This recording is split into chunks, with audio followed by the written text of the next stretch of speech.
Chapter 598. On the helicopter, Ferrio's adjutant watched the battle unfold while ordering the pilot to lower the altitude to give the Crimson sedan more pressure and a more saturated attack. He wanted to end the battle as soon as possible. Boom! Da-da-da! Missiles exploded and machine guns rained down. The eagle chased after the prey that had suddenly stopped and turned around. Victory was getting closer and closer. At this moment, Ferrio's adjutant suddenly shouted. His tone was full of panic and fear, as if he had seen something unbelievable. Quick! Dodge! Rise! Immediately after, his voice became sharp as he gave orders in short and hurried words. It was as if he had seen the monster, death, approaching. The pilot instinctively obeyed. Just as he was about to operate the helicopter, he found that the digital dashboard had become chaotic. He lost control of the helicopter for a moment and stopped in place. No! A beam of white light shot out like a missile. The adjutant's scream of fear and despair was suddenly swallowed up by the violent sound. A red, high-temperature firework bloomed in midair. Its tongue spread out and engulfed every corner of the cabin. Boom! The black helicopter exploded for the second time. A bright light leaped out from the fuel tank. A huge, burning ball of light illuminated Yenjika's vision. It suddenly fell to the ground not far from the left side of the sedan. Fragments scattered everywhere as it completely disintegrated. This made the girl, who had used her supernatural ability to interfere with the operation of the helicopter's precision instruments, open her mouth in shock. Her neat white teeth were half open, and her delicate tongue was faintly discernible. After she regained her rationality and grasped the idea, she had been waiting for an opportunity. Waiting for the Black Eagle to lower its altitude again and enter the range of her supernatural ability. Running away without counterattacking would cause problems sooner or later. Zhou Xianying also saw this scene through the window. She felt like she was watching a war movie in a movie theater. Ma Chaoyang, Zhou Yong, and the rest immediately looked over. They were shocked and forgot to rejoice. Yenjika's mind was shaken. She didn't make a mistake in her imagination. Instinctively, she turned the steering wheel and stepped on the accelerator. Once again, they were far away from the checkpoint and avoided the soldiers' gunfire. Suddenly, she felt the undulation of the vehicle and the shaking of the earth. It seemed like there was a herd of wild elephants chasing after them. The small army diagonally in front of them, which had been attacking in a disciplined manner, scattered and fled in panic. There was a limit to a person's courage. There were very few troops that could not break down in a crisis. Thump. Thump. Clear and deafening footsteps sounded. Lu Qing in his martial arts suit appeared on the right side of the car. He slowed down, opened the door, and sat in the car again. "Are you all right?" Yenjika blurted out. "It's just a small wound." Lu Qing felt a burning pain on the right side of his face. He knew that the wound was hideous enough to frighten the girls in the back row. In the situation just now, his mind was filled with thoughts of killing his opponent at all costs. In the face of such a powerful enemy, the slightest hesitation or concession would result in a reversal of the situation. At that time, not only would he be in danger, but he would also delay the rescue of Ku. Because of this, he had prepared severe warning and could not divert his attention to use ice armor, so he did not retreat in the face of danger and exchanged injuries for victory. Of course, this was also due to the fact that he was able to accurately judge the enemy's attacks under the realm of encountering gods in the void. That's good. Yenjika heaved a sigh of relief and turned the car onto the road. "Let me heal my wounds first," Lu Qing said as he visualized. He formed a seal with his hands and exhaled. Confrontation. Tranquility descended.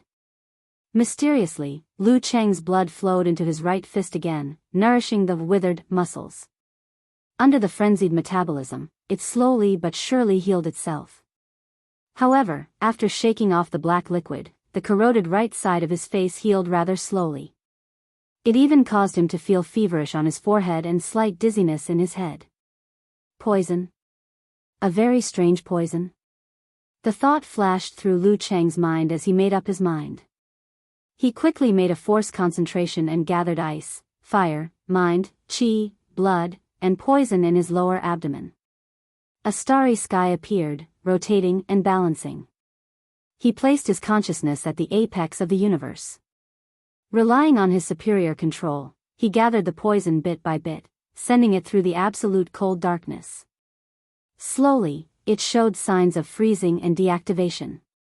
In no time, the poison approached the nearest star. It sizzled, burned, and evaporated into gas. Boom! With the explosion of his Dan force, Lu Cheng rolled down the car window and spat out a jet of black gas, dispersing it into the natural world. This healing method was unique to him. Confrontation. Lu Cheng exhaled again. The corroded skin and flesh on his face fell off, revealing a squirming scarlet that quickly formed a scar. It was still hideous, but much better than before. In another 10 to 20 minutes, the scar would fall off. With the help of his superior self-healing ability and the confrontation formula, the remaining scars would vanish completely in less than 3 days. No need to play ghost. He laughed, drawing Yenjika's puzzled gaze. Unfortunately, she could only see the left side of his face. Disfigured? Yenjika's eyes darted upwards as she made a guess based on the words, playing ghost. She wasn't worried about the outcome. Cheng could even remove old scars, let alone new ones. This was truly an ability that he was envious of.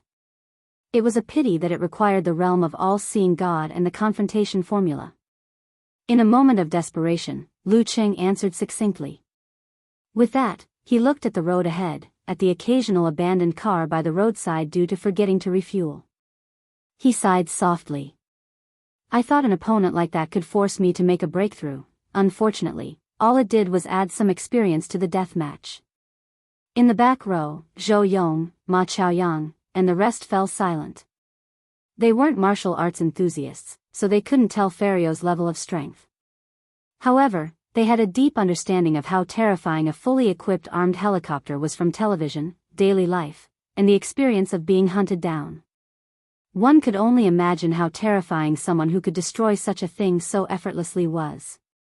After hearing Lu Cheng's exclamation, Yenjika pursed her lips and comforted him. Perhaps you have to walk your own path. External forces are useless. Following that, she changed the topic. Cheng, I feel that my supernatural ability is similar to a magnetic field. It's quite useful against high-tech and high-precision things, yes. Lu Cheng agreed. As he spoke, he replayed everything that had happened in his mind. Suddenly, he said, Cuckoo, stop the car. What's wrong? Yenjika stepped on the pedals slowly and brought the car to a steady stop.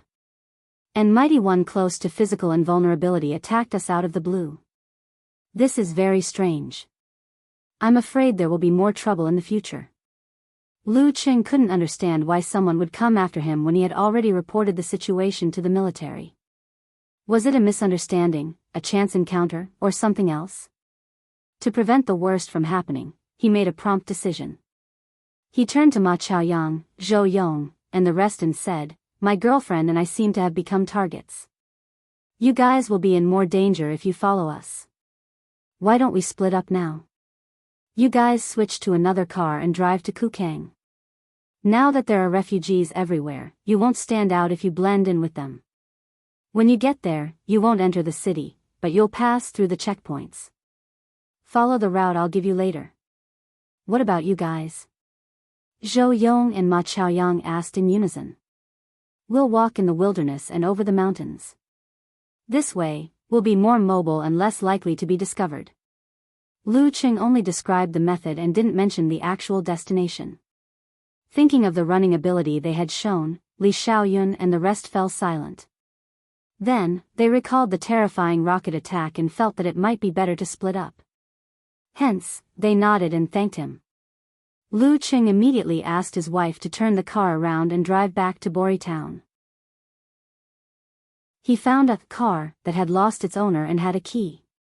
Using Yenjika's supernatural ability, he extracted gasoline from the abandoned car and poured it into the car. When he tossed the key to Zhou Yong, he picked up a few weapons for them. He also asked a girl who was trained in shooting and hunting to teach them how to use them. Thank you, thank you. See you back in China. Ma Chaoyang and the rest waved goodbye and drove along the road to Kukang. Where are we going? Yan Zhika glanced around and asked sharply. Walking in the wilderness was a given, but where exactly? To Fartuat. When we get to Kukang, we still have to go to Dika before we can leave. I'm afraid of accidents. Fartuat is a little far and not suitable for Zhou Yong and the rest, but for us, if we take a straight line, it won't be too bad. Once we get there, there will be boats to help us evacuate, Lu Qing explained. Okay. Yan Zhika looked up and nodded. Then she added. My supernatural ability can also determine the direction like a compass, so I'm not afraid of getting lost. Since they were going to walk in the wilderness, the two gave up a portion of their luggage, leaving only the girl's shoulders to pack the most important items. After everything was done, Lu Qing notified the military while there was still signal. He carried Yan Zhika on his back and strode out of the oasis, moving faster than a speeding car. Along the way, he took care to hide his tracks. Kukang, inside the military base. General Sotha, whose hair was wrapped up, received a report from Teton City. It said that Brigadier General Furio had failed to attack an Eastern Mighty One and was killed instead. Eastern Mighty One? Hua Nation. Furio? Sotha narrowed his eyes as if he had understood something. He clenched his fist and growled, Pharaoh. After a few seconds, he called Zayed and asked him to gather the Brotherhood leaders in the military and put Kukang under martial law. Lu Qing carried Yan Zhika on his back. He ran and rested, sometimes in a straight line, sometimes in a roundabout way, sometimes in a dash, sometimes in hiding. After 5 hours, they finally smelled the damp seawater and saw the beautiful city in the distance. Fartuat. Throughout the whole process, the girl didn't speak much and didn't ask to move alone. She only stayed alert when Lu Qing rested and gave him water when he was thirsty so that he wouldn't waste his ice force.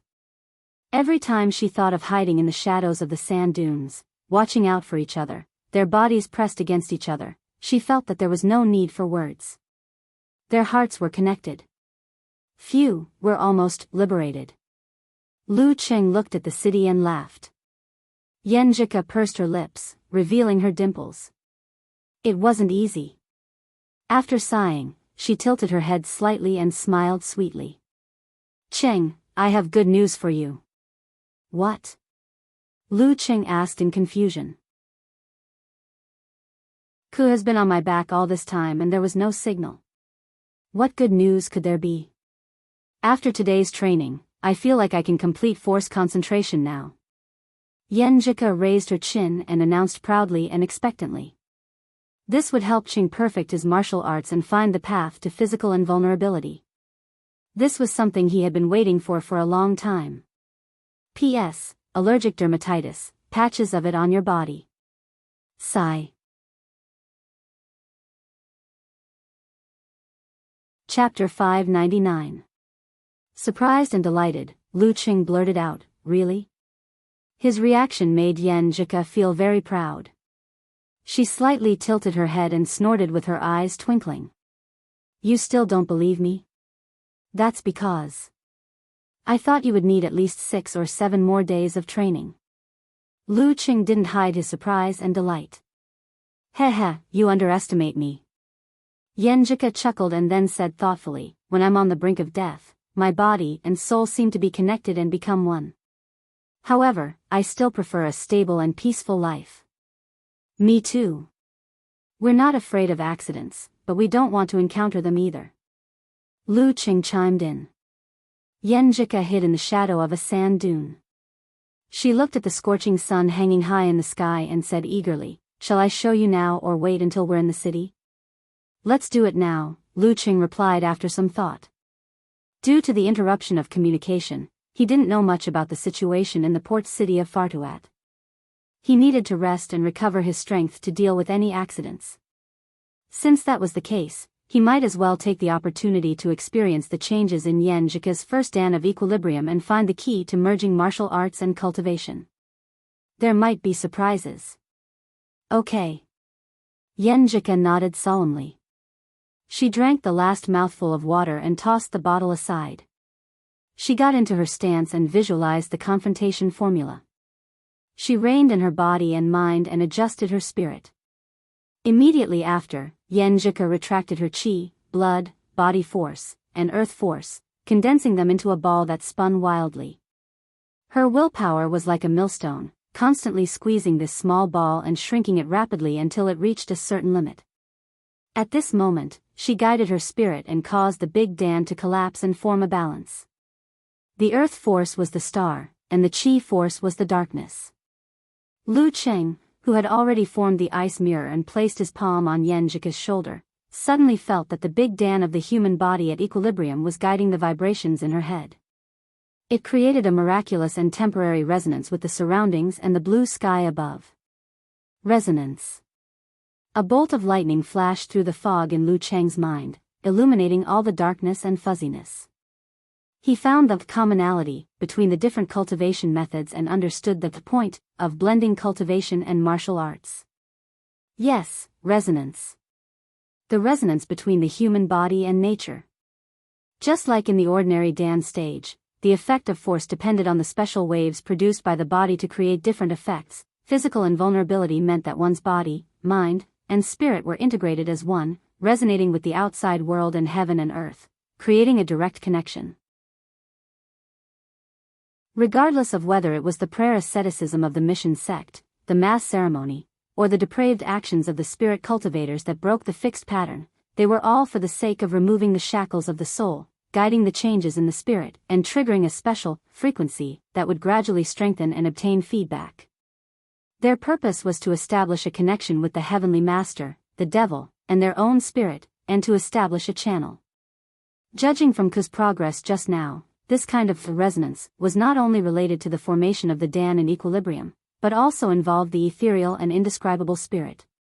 It also involved the brain that produced this kind of wave. Even though modern technology was advanced, they still couldn't figure out 10 to 20% of the mystery of the brain. Back then, he also had a similar experience, but at that time, he was muddle-headed and didn't understand, so it didn't leave a deep impression on him. Lu Cheng withdrew his right hand. He had a new understanding of the differences and similarities between cultivation and martial arts at this stage. The reason why cultivators could naturally connect to heaven and earth once they formed the Jin Dan was because their Jin Dan was a substantial product of highly condensed essence, chi, spirit, and will. It was in equilibrium as heaven and earth, corresponding to a certain prototype and resonating. Moreover, their spirit was completely integrated into it, so they could very easily and smoothly guide the changes in the special positions of the brain. Martial artists controlled the spirit with their will, and through visualization, they changed, polished, and improved it. It guided the movement of the organs and muscles, going deep into the details, causing the genes to mutate. Through force concentration, all these processes gradually formed a whole. When the root pulp and spirit resonated with the outside world and reached a certain level, the barrier would be broken and the connection would be formed. It seems that at this stage, when I reached the Dan in equilibrium, I could actually resonate with heaven and earth, which was a pseudo-physical invulnerability. However, this state wouldn't last long. Once it was dissolved, I would immediately fall back to the inhuman level. Lu Cheng looked at Yenjika, who had opened her eyes, and praised sincerely, "You're now a Dan stage expert. And the kind with supernatural abilities." Yenjika seemed to have washed away the dullness of passing through the sand and became radiant again. Her eyebrows curved, and her dimples deepened. "How about you? Did you comprehend anything?" "More or less." Lu Cheng pretended to be calm and answered. He already had an idea of what to do next. He also understood why he couldn't make the great leap when he disintegrated the Jin Dan. Simply put, it was uncoordinated. The root pulp of the spirit was not in harmony with the actual state. He had reached the Dan in equilibrium, resonating with the outside world with the cosmic universe. When he usually visualized, he cultivated Emperor Yen and Ice Spirit. The two intertwined, each had their own force, and they mutated separately. In the end, he had to rely on the rotation of force concentration to forcefully form a whole, which was why they were separated. The most important thing now was to change the visualization diagram, fusing ice and fire into one from the source, and then guiding the spirit and root pulp to truly transform them into the cosmic universe. As for how to change the visualization diagram, of course, it was based on the heaven and earth of the Dan during force concentration. And when he reached the Dan in equilibrium, he could also adjust according to the resonance with the outside world, making the cosmic universe more complete and compatible. You've thought it through? Yenjika's eyes lit up with surprise and asked instinctively. Does this mean Sheng is about to make the great leap? Yes. Next, we can think of various ways to try to break through to the physical invulnerability stage. Lu Qing suddenly gave her a thumbs up and smiled. Indeed, I still have to rely on you, Coach Yen. Of course, the girl pursed her lips and raised her head happily and proudly. I'm the pillar of our family.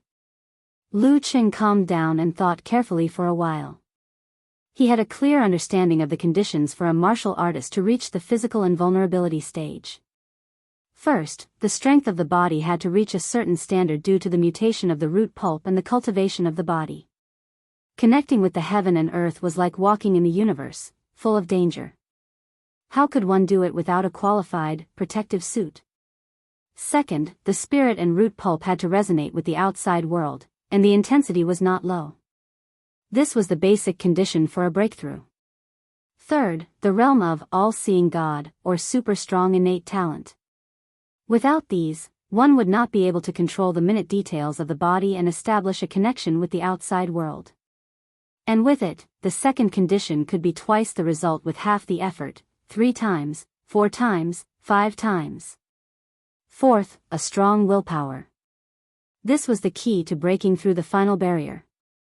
It was like a ship that was ready, but to cross the river, one still needed a helmsman. Lu Cheng's supernatural ability had awakened for the 3rd time.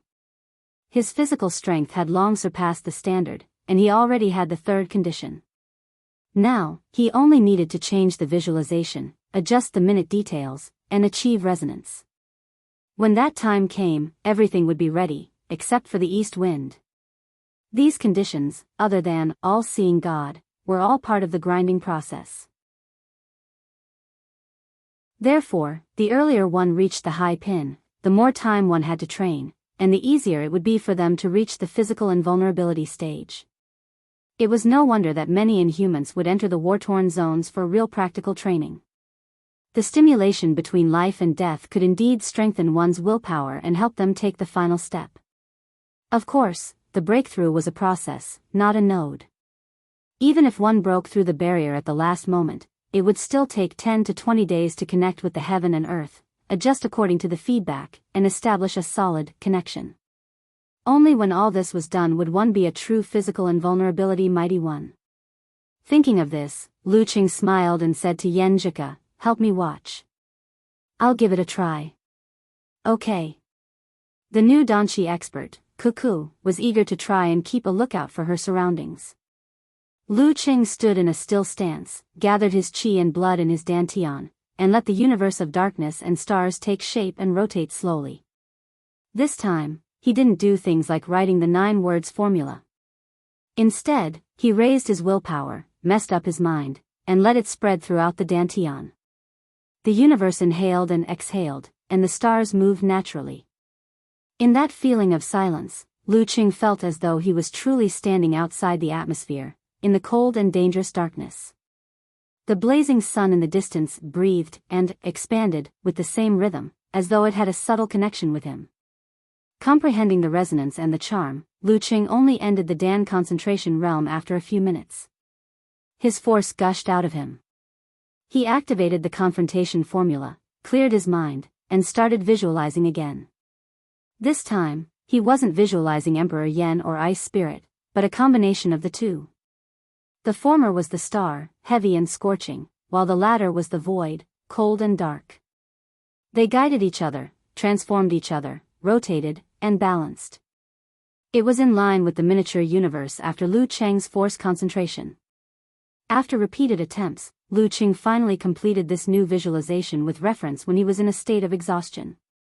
Visualizing refined the mind guided the root pulp, and the already balanced state of ice and fire adjusted slightly, making it even more harmonious. Beside him, Yan Zhika looked around and listened attentively, focusing on completing the task Lu Cheng gave her. After an unknown period of time, she suddenly heard a series of thunderous sounds around her. They went from sparse to dense, and gradually merged into one. Amidst the banging sounds, she looked back at her husband in shock. She realized that the air around Lu Cheng had formed a vortex, and when it landed on her, it was both hot and cold. It can't be, right? Yan Zhika was speechless, dumbfounded. At this moment, everything calmed down. Lu Cheng slowly opened his eyes, and in the depths of his eyes was a dazzling darkness, like the perfect starry night sky in the highlands. You broke through? Yan Zhika blurted out. How is that possible? Lu Cheng shook his head and laughed. He continued, however, maybe it's because the root pulp was guided by the Jin Dan during the third awakening of the supernatural ability. Ice and fire blended into one, and it wasn't difficult to achieve a resonance. So? Yan Zhika asked in confusion. Lu Cheng smiled happily. So, after another 2 or 3 adjustments, maybe tonight or tomorrow morning, I'll have all the prerequisites for physical invulnerability.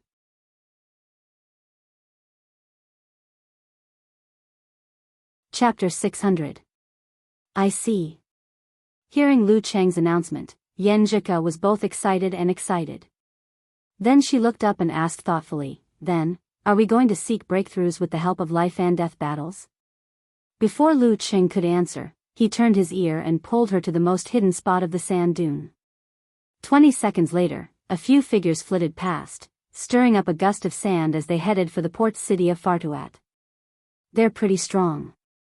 Yan Zhika whispered as she looked over. There are 3 Dan stage experts. They don't look like Nile people. They're probably refugees, here on holiday. Lu Cheng rubbed his throbbing temples. Cool, I'm going to take a nap. You continue to be on guard. He didn't use the wholeness formula. He wanted to be in his best condition to face any possible situation in Fartuat. Okay. Yan Zhika agreed without hesitation. She had already forgotten about her previous question. Lu Cheng sat down cross-legged and visualized the confrontation formula.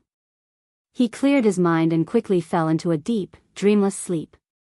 Just like that, under the scorching hot desert sun in the afternoon, he slept for a full hour. When he woke up, he was full of energy, full of vigor, and was a good man again. Cool, you should rest too. Recover to your peak condition. Lu Cheng didn't get up. He stretched his neck. Yan Zhika nodded obediently. She hid in the shadows and leaned against Lu Cheng. After calming down her excited mind, she slowly fell asleep. The day's fatigue and tension had all melted away. When she woke up, it was close to evening. The sun was setting in the west, dyeing the yellow sand crimson. It was as though the place had turned into a blazing sea of fire. It was a magnificent sight. So beautiful. Yan Zhika opened her eyes. This was the first scene she saw. She felt like she was still in a dream. This was the calm after chaos. This was the relaxation of wariness. In her eyes, this was the most beautiful scenery of her trip to Nile. The two leaned against each other and looked at each other for a while. They got up at the same time and climbed up the sand dune.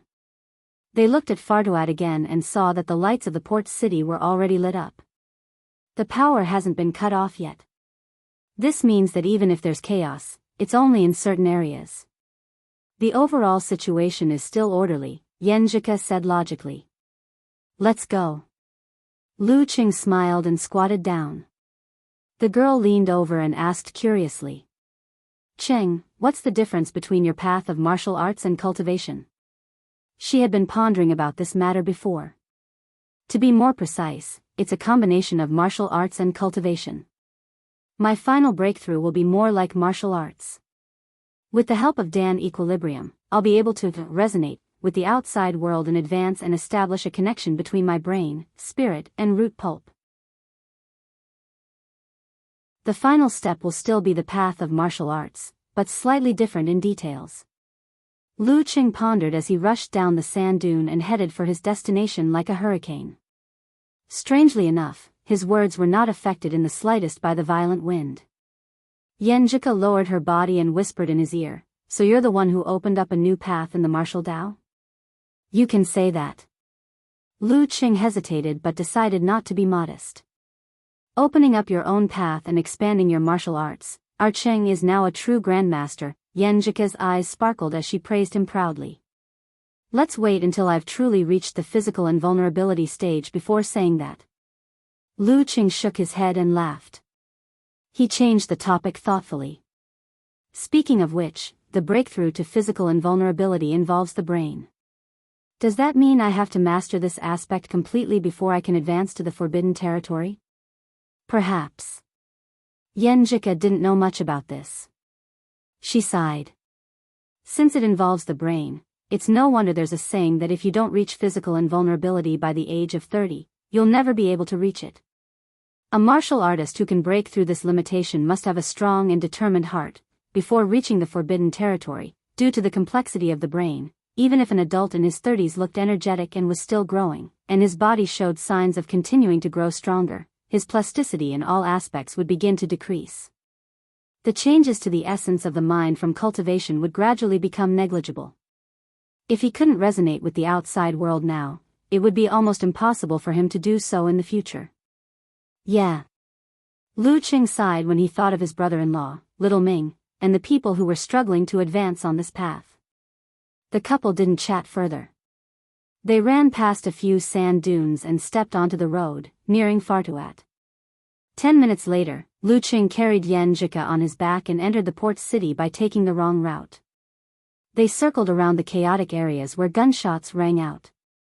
After a few moments of searching, they finally found the heavily guarded Chinese consulate in Fartuat before nightfall. The consulate was filled with people from both the local and nearby cities. They had escaped to this place. Some of them had laid down something and were sleeping on the floor. Some of them were holding cell phones with intermittent signal, bored and waiting anxiously. "You're finally here. I thought something bad had happened." Consul Mao Xiaobing greeted them. He held Lu Cheng's right hand with both hands and shook it vigorously. He wasn't in a suit but was instead in casual wear. His sneakers were stained, and his usually neat slick-back hair was disheveled. It was obvious that he was too busy to care about his image. "I didn't dare to stay in a state of exhaustion for too long. I was afraid of encountering unexpected situations, so I rested whenever I had the chance. That's why we're so late," explained Lu Cheng. Mao Xiaobing led them to the interior of the building and said as they walked. As they walked, he said, "Everything's been arranged. The first batch of ships will arrive tomorrow morning from the other side of the Sea of Death. They'll help you evacuate to Acropolis and take a flight back to China." "Okay," answered Lu Cheng and Yenjika in unison. Yenjika's eyes darted around. Embarrassed, she requested, "Mr. Consul, is the landline still working? Is there a satellite phone? I want to let my family know that I'm safe." "Yes. I'll take you there. Elder Ji and Elder Sher have called a few times already," said Mao Xiaobing as he led the couple into an office and pointed at a desk. "Oh right, Ma Chaoyang and the rest who were with you previously have also arrived at Kukang and met up with the main force. I heard about it when I contacted them earlier," added Mao Xiaobing. That's good." Yenjika heaved a sigh of relief. She picked up the phone and dialed home. "Hello?" Ji Mingyu's solemn and tense voice came from the other end of the line. "Mom, I'm at Fartuat." "I'm at the consulate," said Yenjika hurriedly. "Phew." Ji Mingyu heaved a long sigh of relief. Concerned, she asked, "Are you okay?" "I'm fine. I'm already a Dan stage mighty one." Yenjika couldn't help but boast. Ji Mingyu couldn't help but laugh. She spat and said, "Are you mocking your mom's martial arts realm? Alright, thank Lu for me." "What are you thanking him for?" "There's no need for thanks between us," said Yan Zhika in a hushed voice as she glanced at Mao Xiaobing, who had left the room. Lu Qing nodded with a smile. "You're you, and I'm me. As a mother, can't I thank him for protecting my daughter?" said Ji Mingyu, amused. After chatting for a while and talking to Yan Kai, Yan Zhika hung up the phone. She turned to Lu Qing and said, "It's your turn." "Okay." Lu Qing first informed his family that he was safe and told them that the tourists here weren't affected. Then, he called Geezer Shi. I knew you were fine. Nile is in a mess. Who would target you for no reason?" said Shi Jiangwo proudly. At the end of his sentence, he said in a serious tone, "Brat, I have something for you to do." "What is it?" Lu Qing was surprised. "Go to Kukang or Dika and help me find a man named Cirrus. He helped me before and can be considered as my savior. Now that he's in a mess, he's asking me for help through the embassy. Help me find him and evacuate with his family. I'll get the military to give you the specific information. How about it? Do you have the guts? Do you have the confidence to do it?" asked Geezer Shi with a sneer. "I'm confident that I can escape from a physical invulnerability expert," thought Lu Qing. "Don't worry, master. I'll do my best. As long as my life isn't in danger." "Good. At least you have some filial piety." Shi Jiangwo clicked his tongue. "Alright, don't hang up. I'm with Geezer Ji. He has something to tell you too." "Kuku's grandpa?" Lu Qing waited in confusion. In the girl's confused eyes, he heard Ji Jinjiang's clear voice. "Lu, I don't treat you as an outsider. I'll get straight to the point. Lin K, sigh." After Lin K broke through to the inhuman stage, he snuck into the war-torn zone. With his current level, it's very dangerous for him to deal with the situation there. Moreover, it's very likely that he'll come to Nile and take advantage of the chaos to hone himself. Damn, my brother-in-law is really capricious. It's really like his style. Lu Qing criticized in his heart and answered sincerely, "Yes, Senior Ji." After hanging up the phone, Shi Jiangwo and Ji Jianzhang, who were in the military base, looked at each other and laughed at the same time. "If we don't find something for him to do, this stinky brat will definitely follow your little Yen back to China. He won't take advantage of the chaos in Nile. Sharpen his skills with real weapons." Geezer Shi acted as if he knew his unfilial disciple like the back of his hand. Ji Jianzhang sighed and smiled. "We can only do so much. Whether he can make the great leap still depends on himself." Lu Qing had just put down the phone when Yan Zhika, who had been listening, covered her face and smiled bitterly. "My brother is really... How could you bring him back?" She didn't mention the mission. She understood and accepted. "Knock him out and drag him away," answered Lu Qing without hesitation.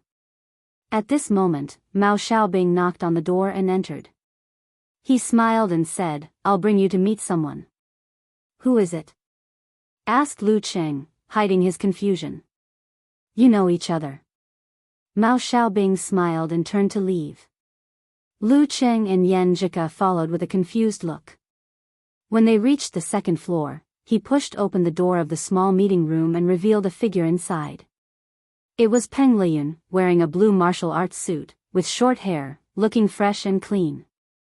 Only then did the heavenly sun of the era retract the light in his eyes. The surroundings were dark and the pressure outside the window was heavy. "Priest!" shouted Lu Qing in surprise and delight. Then, his eyes turned cold and he blurted out, "You've reached physical invulnerability?" Priests seem to be able to communicate with heaven and earth and summon lightning at any time. "Yeah." Peng Liyun nodded with a smile. "Previously, in the war-torn zones, I fought with a few experts. Among them was Vagar. He improved quickly and fully developed his supernatural ability. He's almost at the level of a physical invulnerability expert. Hee, we're not the only ones who have the opportunity to improve by leaps and bounds. Anyway, I've finally made the great leap in the pursuit. Congratulations. Lu Cheng and Yen Zhika cupped their hands and smiled without any reservations. Aren't you going to be there soon? Peng Lian chuckled, feeling the interaction between Lu Cheng and the surroundings. Yes, admitted Lu Cheng frankly. Then, he asked, why are you in Nile? Peng Lian smiled and said, I've received a lot of favors from the military in the war-torn zones. This time, I'm here to help and save some people. Also, in this chaotic situation, it's convenient for me to challenge the famous experts in Nile. He sounded eager, like a certain someone. Why do I feel like you've been infected by Renli? Teased Lu Cheng. Maybe. Peng Lian fell into deep thought. After a long while, he came back to his senses and said, maybe we're both learning from each other. He suggested with great interest, second, you're about to break through and need the stimulation of a battle of life and death. Why don't we do it together? No need. I have a sect mission, replied Lu Cheng with a smile. All right, I'll wait for Renli here. We agreed to meet at the Fartuat consulate. She's almost a day late. She's also about to break through, explained Peng Lian. I don't think you can wait. Maybe she's already headed straight for the North Pole. Lu Cheng was shocked that Renli could still get lost in the war-torn zones. After chatting for a while, the couple bade farewell and left. Under Mao Xiaobing's arrangement, they had a small room to rest in. Lu Cheng took advantage of his good condition to visualize the cosmic map again, adjusting his spirit and root pulp. This time, he practiced until the wee hours of the morning. After sleeping for 2 hours, he woke up again and continued practicing. At dawn, Yen Zhika, who had slept in her clothes, opened her eyes. She saw Lu Cheng practicing the routine in the small space. He looked relaxed, natural, and energetic. You're done? Asked Yen Zhika happily. Yeah. Lu Cheng stopped and nodded. He smiled and said, Ku, didn't you ask me yesterday if I'm going to use the training of a battle of life and death to seek a breakthrough? I forgot to answer. I'll tell you the answer now. Yen Zhika's brain couldn't wrap around it. Lu Cheng said slowly, I really have to thank Gugu. The experience of a battle of life and death with him allowed me to clearly understand what I'm worried about and what I'm reluctant to leave behind at the final juncture. During that painful and torturous trough, the blows of having my hopes dashed time and time again cleared my mind. I summarized the techniques and understood what I really want, what I'm protecting, and why I'm fighting. I've never felt so clear and determined before. With this, I took that courageous step and obtained a new life. Since you've already taken that step, why do you still seek the stimulation of a battle of life and death? He paused for a moment and said calmly, that dragon gate, I'll open it myself. Yen Zhika was stunned at first, but then she was overjoyed. She saw a light gather in Lu Cheng's eyes. A light seemed to be blooming between his eyebrows, and the air around them began to swirl wildly. In another room a few meters away, Peng Lian, who was stretching his muscles, suddenly stopped. He opened the window with a heart full of doubt. He saw that in the scorching summer, in the country of the desert, a cold wind was blowing, and there was frost condensing. His heart skipped a beat. He looked at the place where Lu Cheng and Yen Zhika were temporarily staying. Jumping the dragon gate without a battle? P.S. It's a 4,000-word chapter, so it's a little late.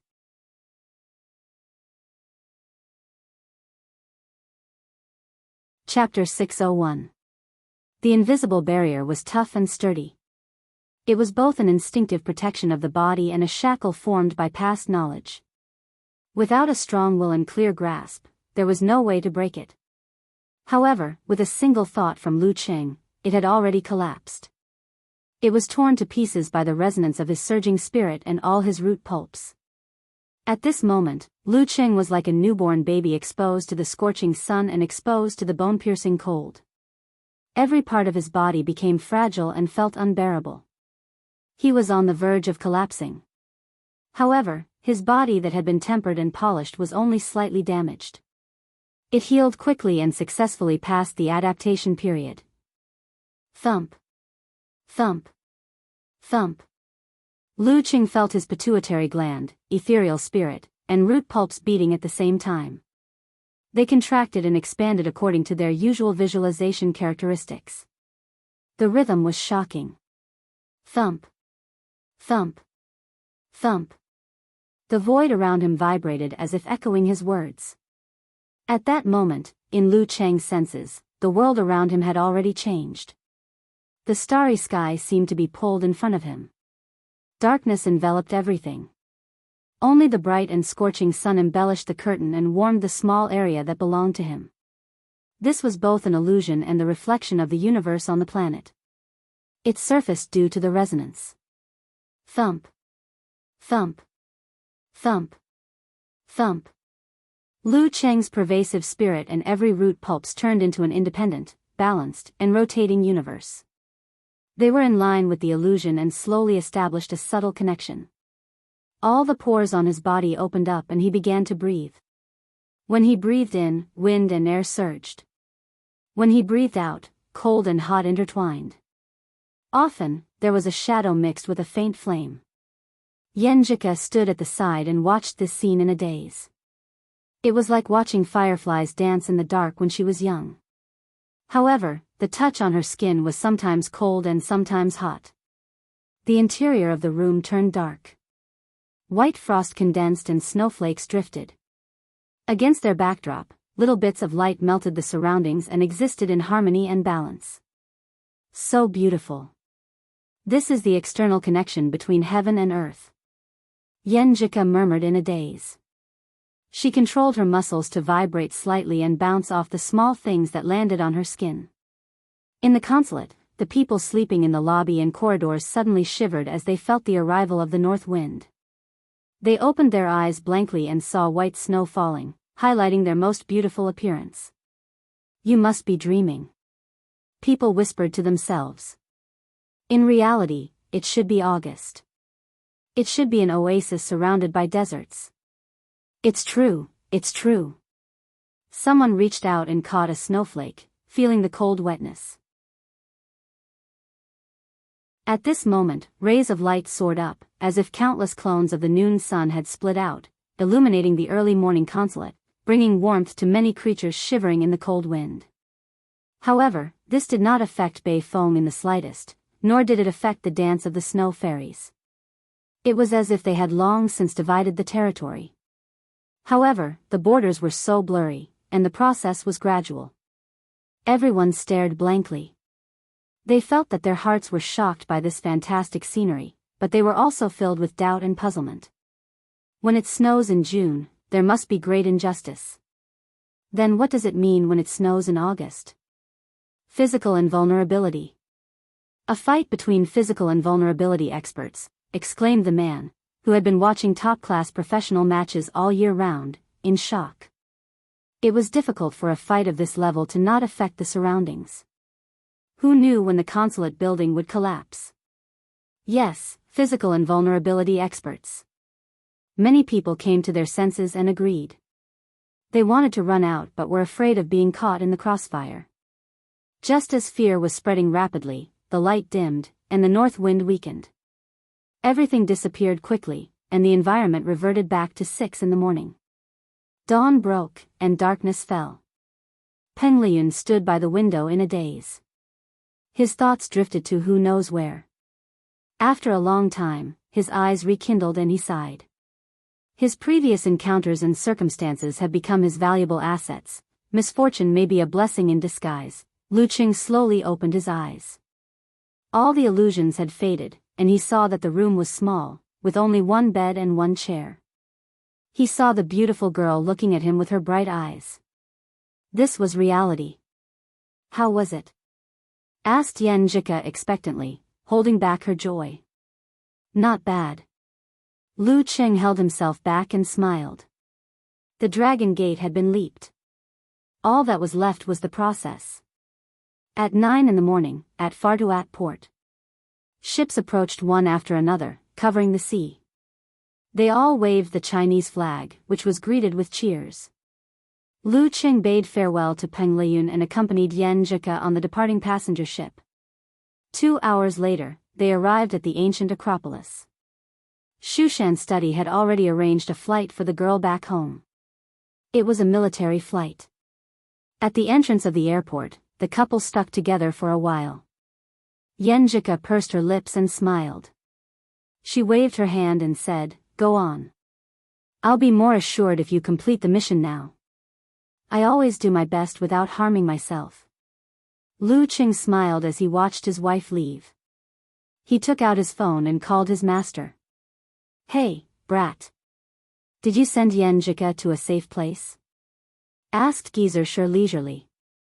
"I sent her to the airport in Acropolis. Her flight is coming soon." Lu Qing answered honestly.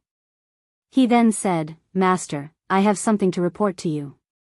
"What is it?" "Don't tell me you don't want to go to Nile?" asked Shi Jiangwo calmly. Lu Qing cleared his throat and said, "Master, I've made the great leap." "What?" Geyser picked his ear and coughed violently. After a long time, he said, "You've become a physical invulnerability expert?" "Not yet. I'm still at the stage of stabilizing the connection. I'm not considered a complete physical invulnerability expert yet." Lu Qing answered honestly and explained the whole story. "After Ku reached Dan equilibrium, I realized where my problem was. I found the inconsistency that prevented me from making a breakthrough before. Specifically, after the adjustment of the new visualization diagram, I met all the conditions, so I tried to make a breakthrough on my own." He didn't hide anything and told her the whole story, down to the details. Tried to break through on his own. Geyser listened in silence. At the end, he laughed dryly and said, "Not bad. Not bad." Speaking up to this point, he added, as if emphasizing, "You didn't let me down." Lu Qing smiled happily.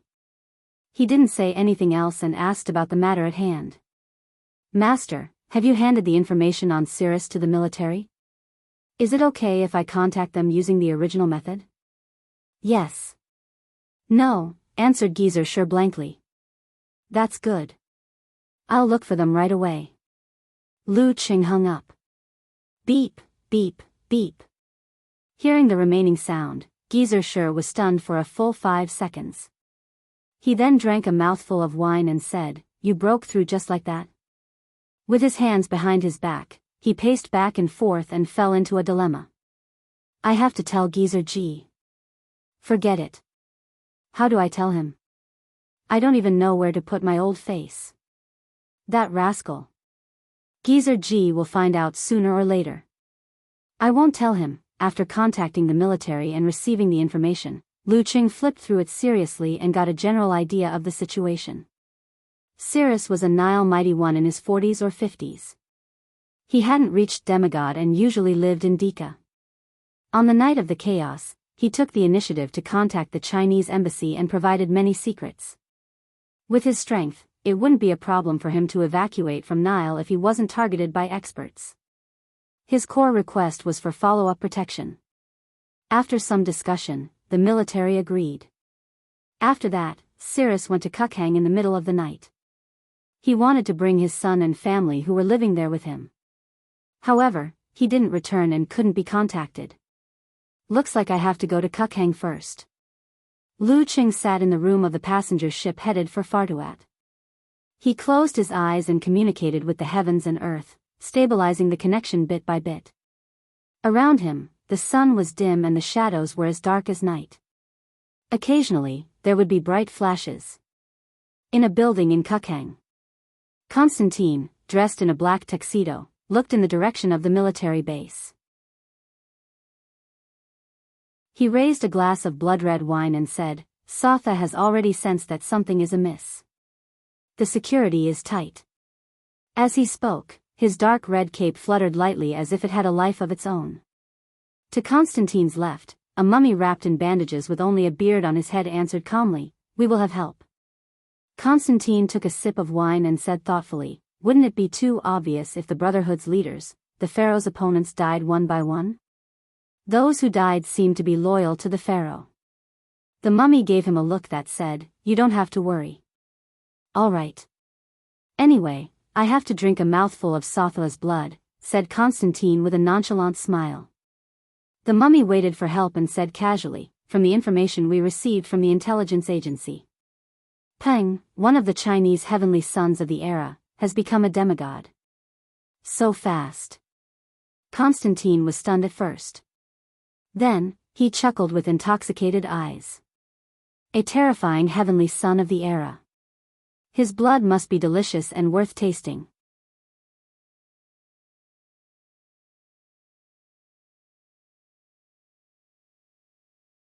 It could be considered a fairly modern city. In this area, it was only slightly worse than the capital of the Nile, Decca. The sky was blazing red. It was a magnificent sight, casting a crimson veil over the city. Lu Qing circled around the edge of the huge oasis for a while and realized that there were checkpoints set up on several important roads. The soldiers were very disciplined. Other than occasionally stealing or taking some rewards, they didn't do anything out of the ordinary. It was a stark contrast to Tetons and Fartuat. Two words popped into Lu Cheng's mind at the sight of this. Order. The actual ruler of Kukhang is quite capable. He sighed inwardly. He didn't take the main road, but instead, he climbed over many obstacles and quietly entered the city. Passing through a few streets, he saw remnants of crossfire, residents queuing for water with bitter expressions, and fanatical or numb pedestrians. As the Chinese consulate in Kukhang was retreating to Decca, Lu Qing didn't go there first. Instead, he followed the map and found the vicinity of Gunam Street, apartment 63. This was the residence of Cyrus's son, Gulu. However, there seemed to have been an intense battle here. A few buildings were charred black, the windows were almost completely shattered, and there were clear bullet holes everywhere. In such an environment, the third floor of apartment 63 was particularly eye-catching. The walls facing the street had all collapsed, revealing the dilapidated interior. It seemed to have been ravaged by a demolition team, so much so that it affected both the upper and lower floors. This was a battle between inhuman experts. One side's resistance was relatively short. Otherwise, the entire apartment would have collapsed. Lu Qing stared at Gulu's residence and made a preliminary judgment. When Uncle Cyrus came to fetch his son and family, he was ambushed. With hostages, he might have surrendered quickly. Then who was the culprit? Lu Qing looked around and saw that the place was in chaos. Other than corpses, wandering dogs, scurrying rats, and flying bugs, there wasn't a single living person. With the sporadic gunshots in the distance as a backdrop, it was exceptionally quiet and dead. At this moment, Lu Cheng's heart skipped a beat. He turned and looked behind him. Who's there? A black-haired, black-eyed man walked out from the half-collapsed shop. He was in his 30s and had weathered features. His eyes were resolute, and one could tell he was Chinese. "I'm Wang Dong, a special investigator from the military." "You must be Lu Qing." The man smiled and took out his identification. Lu Qing had already retracted his interaction with his surroundings. He no longer had the feeling of disturbing heaven and earth. He nodded solemnly. "Yes. Are you here to investigate Cyrus's whereabouts?" He wasn't afraid of a sneak attack. Boldly taking the identification, he compared it with the information provided by the military. Wang Dong frowned slightly. "After we lost contact with Cyrus, I came to Kukhang and started the investigation. I arrived much earlier than you. At that time, there were still residents who hadn't evacuated. After some questioning and follow-up verification, we can basically confirm that Cyrus and his family were captured by the high priest of the Isis temple. They are currently being held in the temple and are waiting to be dealt with." "The temple of Isis? High priest?" Lu Qing returned the identification to him. Wang Dong pondered for a moment and said, "When Cyrus sought protection, he revealed many secrets, including the religious conflict in Nile. The Isis sect is loyal to the pharaoh, and the pharaoh seems to want to restore the ancient era of gods. In short, The high priest of the Isis sect in the local temple represents the will of the pharaoh to a certain extent. He isn't weak either, close to physical invulnerability. Previously, General Satha of the Brotherhood tried to kill him, but for some reason, he failed. Other than him, there are 3 to 4 other inhuman mighty ones in the temple. Alright. Do you have any more detailed information about the temple and the high priest? Asked Lu Cheng. Quite a lot, including satellite images of the temple, visitors' self-drawn drawings, municipal construction plans. Wang Dong took out a bunch of things from his military backpack. With these, Lu Cheng had a basic understanding of the temple's situation at night. However, he wasn't in a hurry to take action. Instead, he circled around the building in the dark.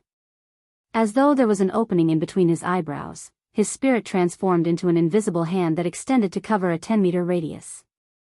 Every detail was reflected in the ice mirror in his heart lake. No premonition of danger. The Inhumans are a certain distance away. Lu Cheng stopped in his tracks and said to Wang Dong, "Have you made arrangements for the evacuation?" "Yes." Wang Dong replied in a deep voice. "Then I'll take action." Lu Cheng nodded lightly. "Be careful." Wang Dong couldn't help but remind him. "All right." Lu Cheng didn't say much. He turned around, extended his hand, and pressed against a protrusion on the wall. He leaped into the air and landed on the edge of a window on the 3rd floor. With a tug of his shoulder, he exerted precise force and directly unloaded the window, placing it flat silently. Leaping in, there was no one inside. Lu Cheng leaned against the door and listened carefully. After sensing carefully for a while, he suddenly opened the door and rushed out. At this moment, there were only 2 guards left in the corridor. They instinctively looked over. Drawing the ancient words in his mind, his eyes were cold and sharp. Lu Cheng only took one look at the 2 strong guards, and it was enough to make them break down mentally. Snot and tears flowed down their faces as though they had encountered a monster from the depths of hell. After the qualitative change of his spirit, the effect of Lu Cheng's simplified army formula had more than doubled. Taking a step forward, he raised both hands and struck out with a karate chop. Lu Cheng knocked the 2 guards unconscious. He circled the circular corridor and rushed to the opposite side silently. That's the high priest's room. Lu Cheng's plan was to capture the ringleader first. He didn't want to waste time trying to find out where Cyrus and his family were being held. His heartbeat slowed down and his breathing weakened. The surface of his body was covered with coldness, which allowed him to avoid the infrared alarm. There's more than one person in the room. Lu Cheng stopped outside the door. Like a god looking down, he used the ice mirror to reflect the blurry situation inside. In this aspect, there was indeed a qualitative difference between an inhuman and a physical invulnerability expert. 2 inhumans, but they are in different small rooms. One of them feels stronger, and there are a few of them with average strength, or even none. They are together with the weaker inhumans. At this point, Lu Cheng understood what was going on. Cyrus and his family were being held in the secret room of the high priest's residence. Just nice. Lu Cheng thought to himself. After pondering over the next few details, he suddenly opened the door and entered. The high priest immediately sensed it and stood up from the recliner. He saw a black shadow approaching him and heard the roar of a strong wind. He swung his arms agilely, one up and one down, one blocking and one attacking. Dim light gathered. He wasn't stingy with this. He tried to create a bigger commotion to attract the other mighty ones in the temple. At this moment, a bone-chilling wind that seemed to have come from the depths of the North Pole blew on him, causing him to shiver involuntarily. As he shivered, his strength weakened and his speed slowed down. Lu Cheng's right fist was already coming down on his forearm. Before entering the school, Lu Cheng had prepared a severe warning. He wanted to use it to attract the north wind from the outside world. Bam! Amidst the low sound of the collision, the high priest, who was caught off guard, was momentarily dazed as though he had been frozen. Lu Cheng wouldn't let this go. His left palm struck out at lightning speed and knocked his opponent unconscious. In a breath's time, the outcome was decided. Ambushers did have a huge advantage. He extended his leg and the high priest fell silently before lying down again. Without further delay, Lu Qing found the secret room, broke the lock, and entered. "Who is it?" asked a tanned, muscular, black-haired, blue-eyed elder weakly. He seemed to have been injected with some kind of drug. Before Lu Qing could answer, the elder blurted out in surprise after seeing the other party's appearance. "You're Shi's disciple?" "Yes, Mr. Cirrus." Lu Qing sought confirmation. Feeling the cold wind and the interaction between the other party's body and the outside world, the blue-eyed elder nodded, puzzled and delighted. "I'm Cirrus." After answering, he muttered to himself, "I didn't say he was that strong, let's leave this place first." Lu Qing looked around and made a decision. In a building near the military base. Constantine looked at the mummy with a bored expression. "Is your helper not here yet?" "Probably until daybreak," replied the mummy calmly. At this moment, someone came in and whispered a few words to the guard outside. The guard turned around and knocked on the door, inviting the mummy out. After a while, the mummy came back and said to Constantine, "Something happened at the temple. There's a little worm causing trouble. I'm going to deal with it." Constantine shrugged and said, "Come back quickly. Don't let me get bored."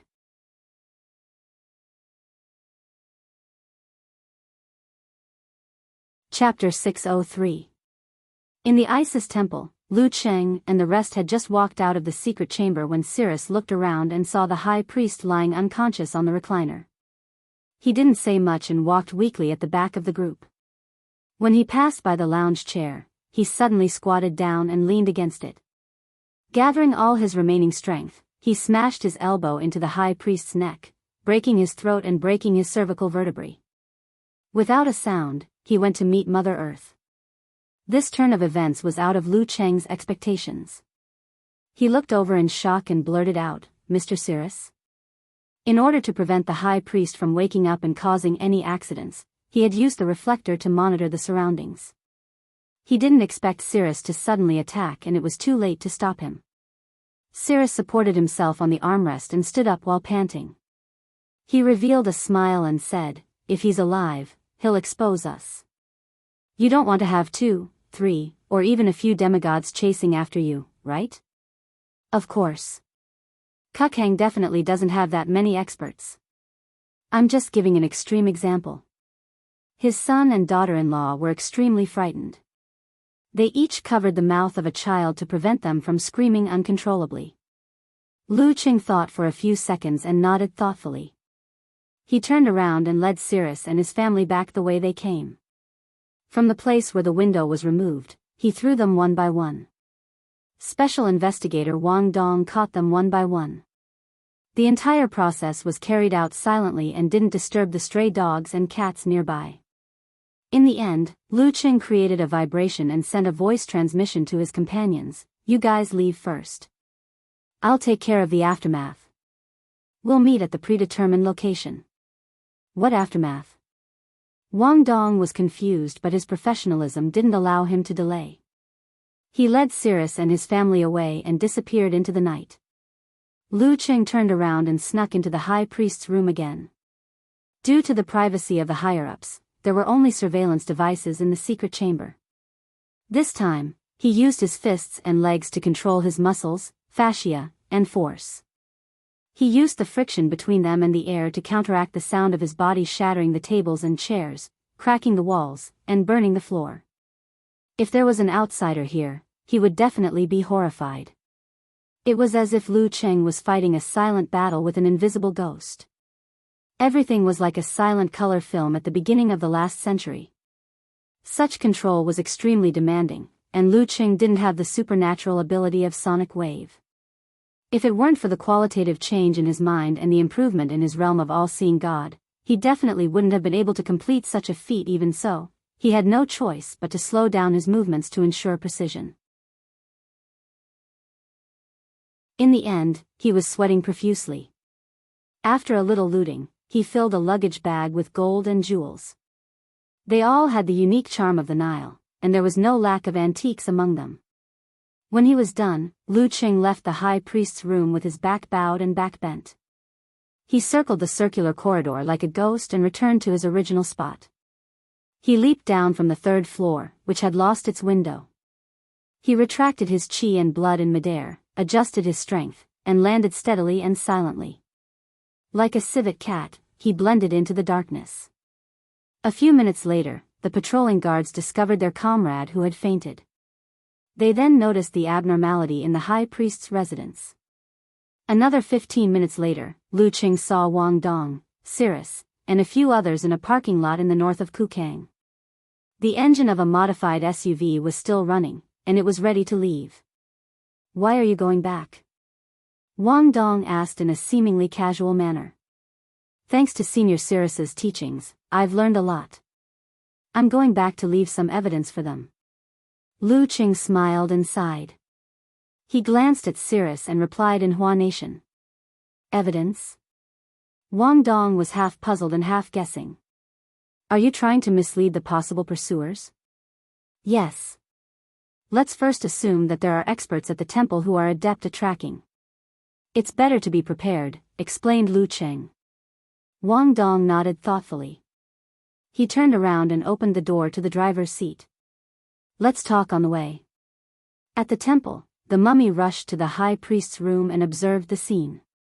Aside from his face, his exposed skin was wrapped in yellowish-white bandages. His face was covered with a thick beard that concealed his facial features. "An intense battle, but no one heard it," muttered the mummy softly. He made a judgment. The attacker should have the supernatural ability to block out sound. His standard is slightly higher than the high priest's. The fact that they could fight to such an extent in a surprise attack was enough to show the level of the attacker. At this thought, the mummy turned to the remaining priests. "Did you see anything from the surveillance?" "Yes." A skinny priest asked the supervisor in charge of surveillance to bring in a laptop and replay the surveillance footage.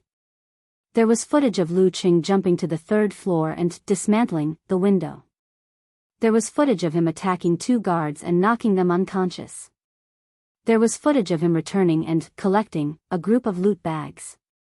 In these videos, due to Lu Qing's deliberate evasiveness, his face was never recorded. They could only determine that he was an Asian based on his facial features. "Why didn't you discover him on the spot?" asked the mummy in a deep voice. "It happened in the blink of an eye. If you don't slow down the video, it's hard to determine if it's an illusion or reality," explained the supervisor in a fluster. More importantly, there were so many cameras and so many images. The temple had never placed much emphasis on the power of technology. He didn't have many subordinates, and it was late at night. How could they discover something that happened in a flash? The mummy glanced at the supervisor coldly. "That's your problem." As soon as he finished, he reached out and grabbed the supervisor by the neck, lifting the fat and round man up. "No." The supervisor's voice was choked out in his throat, like the cry of a dying rooster.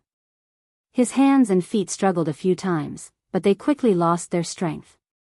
His moist skin quickly weathered and dried up. In less than 30 seconds, he lost all signs of life and turned into a real mummy. Thump. The mummy loosened his grip and let the supervisor fall to the floor. "I'll go and catch them," said the mummy in a deep voice. The mummy said in a low voice. Then, he muttered in anger and disdain, "An inhuman from China." A greedy inhuman, he took out a bandage and wrapped it around his head again and again, leaving only his two eyeballs uncovered. At first glance, he was already a real mummy. Even his aura had become dim, faintly discernible, as if he was dead. The aura of life, the taste of life. The mummy opened his arms and embraced nature, muttering cryptically. His surroundings instantly turned dark. In the tiniest places, there seemed to be oil stains shining. There were strange light spots rising in a riot of colors, swaying in the air, each different from the other. It was as if the underworld had descended, causing the priests to lower their noble heads. "Found you," said the mummy suddenly. Before he could finish his sentence, his figure had already disappeared from the room. Under the night sky, the heat of the day dissipated. The surrounding yellow sand was quiet. A modified MPV sped along Route 76. Lu Cheng's suggestion for a retreat was that the situation in Dika was chaotic and easy to intercept. Why not go south to Bori town and head to the port city of Fartuat? To this, Wang Dong and Cirrus both agreed. As the car sped past, the silent desert beside the road suddenly moved, forming a human-shaped sand sculpture. The sand sculpture shook, and the sand on the surface fell off, revealing the mummy with his face covered in bandages and a pair of deep, flickering eyes. He sprinted at full speed and finally caught up with his target. As for the priests, he didn't want them to be a hindrance, thinking that they would slow him down, so he didn't bring them along. Looking at the taillights of the car, the mummy's bandages moved, revealing an undetectable smile.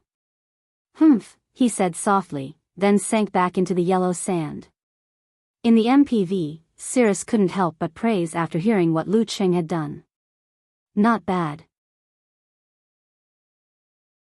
This will make the people of the deity temple think that the opponent isn't strong, so the number of experts they send to chase after us will be limited. I hope so. If the priests had swarmed me, I would have had no choice but to run. "Mr. Cirrus, how's your recovery?" asked Lu Cheng with concern. "Once I stop injecting for more than an hour, the medicine won't be able to suppress me anymore." Cirrus flexed his arms and smiled happily. "I'm halfway recovered." Lu Cheng was about to speak again when he felt a premonition. He turned to look out of the window.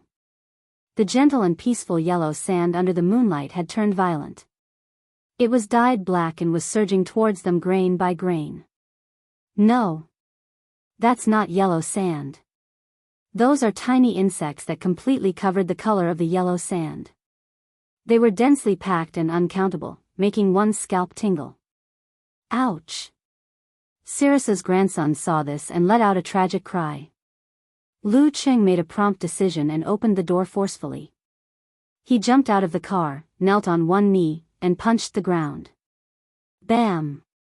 Just as his fist hit the ground, rings of scarlet and white flames rippled outwards. With the support of heaven and earth, the power extended. The flames rippled and passed through the car, engulfing the black waves. Pa! Pa! Pa!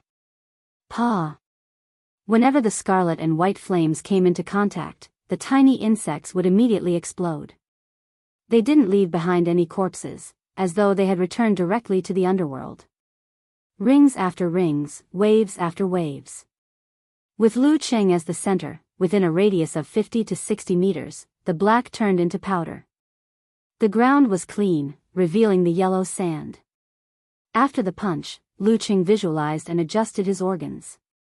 He aimed another punch at the opposite side. This time, he treated the ground as his opponent and used internal explosion. Internal explosion of the physical invulnerability level. Rumble. The surface of the ground exploded, causing the surroundings to shake. Not far from Lu Cheng, a black figure felt the pressure and uncontrollably crawled out from the yellow sand. A yellowish-white bandage covered his face, making him look demonic and evil. The mummy narrowed his eyes and almost blurted out. Demigod. A physical invulnerability expert from China.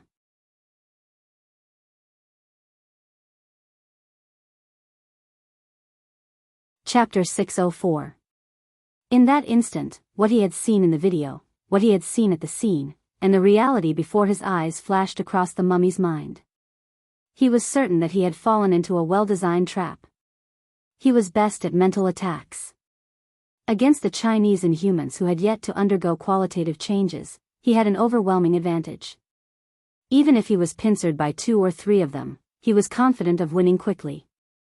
However, once he encountered a demigod, even if his opponent's level hadn't stabilized, the effects would be greatly reduced.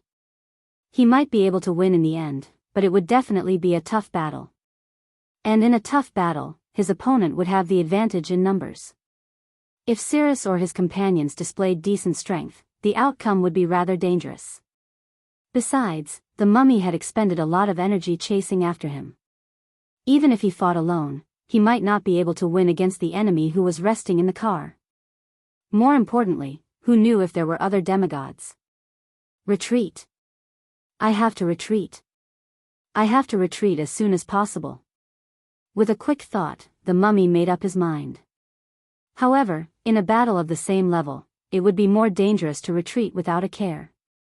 It was equivalent to leaving the clash of auras and the space behind him to the enemy. If he wanted to retreat, he had to advance first. He had to break the enemy's momentum and create an opportunity. In a flash, the mummy covered a distance of more than 20 meters and threw a punch at Lu Cheng's face. Behind him, there were remnants of images, some fading slowly, some appearing clearly. They overlapped one another, forming a long tape of negatives. These images were like the wake of a jet, pushing one another forward. In the end, they gave the mummy the momentum to charge forward. In the blink of an eye, he had closed in on his opponent. The aura of the mansion of the dead enveloped him in an attempt to intimidate him. His fist was also reflected in Lu Cheng's starry eyes. The mummy's fist was wrapped in white bandages. Corpse oil seeped out from the inside, dyeing it a disgusting yellowish-brown color. A nauseating and dizzying stench filled the air. Whoosh! A gust of wind blew around him. Black gas gathered and turned into tiny worms. As the mummy's fist struck, they drilled into various parts of Lu Cheng's body, especially his eyes, nostrils, ears, temples, and other areas. The black scripture of the undead and the fist of the dead were both poisonous and strange. Lu Cheng seemed to have been shaken by the terrifying and eerie pressure of the mansion of the dead. His reaction was delayed by half a beat. He only regained his senses when the fist was about to hit him and the black worm drilled into his body. He hurriedly raised his right arm to block in front of him. Bang! As soon as the mummy's fist touched his sleeve, his arm moved back at the same speed as the mummy's. He did not bear too much force, as if they had agreed to do such a difficult performance in advance. As Lu Cheng retracted his arm, his chi, blood, spirit, force, and even the black worm that had entered his body collapsed into his dantian. Inside the vast starry sky, under the control of his will and the guidance of his mind, which were many times more powerful than before, dazzling lights flashed and formed the ancient word, fighting, that would never admit defeat. ZZZZZZZZZ. In that instant, the rest of the black worms seemed to have drilled into the lifeless body of a dead person. Having lost their target, they could only scatter helplessly. The former was compressed by the millstone and melted like snow when it was burned by the fire force. Just as Lu Cheng's arm was about to hit his chest, the muscles on his arms suddenly bulged and thickened by more than 3 times. Bruises appeared on his arm as his large tendons protruded, filled with pure strength. Boom! Lu Cheng bent his elbow and swung his arm back, colliding head-on with the mummy's fist, which had lost its momentum. Due to the distortion of his muscles and fascia, an explosive sound rang out. The yellowish-brown bandage trembled slightly. The mummy seemed to have heard the strange sound of his own bones. He quickly moved his shoulder and used the force to pull back his fist. He floated back more than 10 meters, like a kite that had its string cut and regained its freedom. Lu Cheng took a step forward with his right foot and shifted his body horizontally. As he retracted and released his dantian force, his left fist was covered in thick and heavy white flames. He struck the air between the two of them. Whoosh! The air within a radius of more than 10 meters was ignited, turning into countless flame fairies. Summoned by Lu Cheng's fist, they pounced on the mummy from all directions. Moths. Fire Sect's 116th style, moths. After making the great leap and connecting heaven and earth, Lu Cheng didn't need to do any prelude and could use it directly. As long as it was something evil, there was no mistake in using fire. In the mummy's eyes, the densely packed moths were pouncing on him with no regard for their own safety.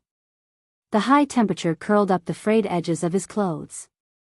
The yellowish-white bandage also became moist, as though some kind of oil was melting. Anger flashed in his eyes. He raised both his arms and let out a terrifying roar. Black smoke rose, and a dark hurricane suddenly appeared around the mummy. It connected to the top and spun wildly, expanding in all directions and swallowing all the moths. In the distance, Wang Dong and Cirrus, who were about to get out of the car to help, felt dizzy. It was as though they had seen a wolf-headed grim reaper with a giant scythe. Their minds went blank and they stood rooted to the ground, almost driving the MPV off the road. Dark Scripture of the Dead, Anubis's Call.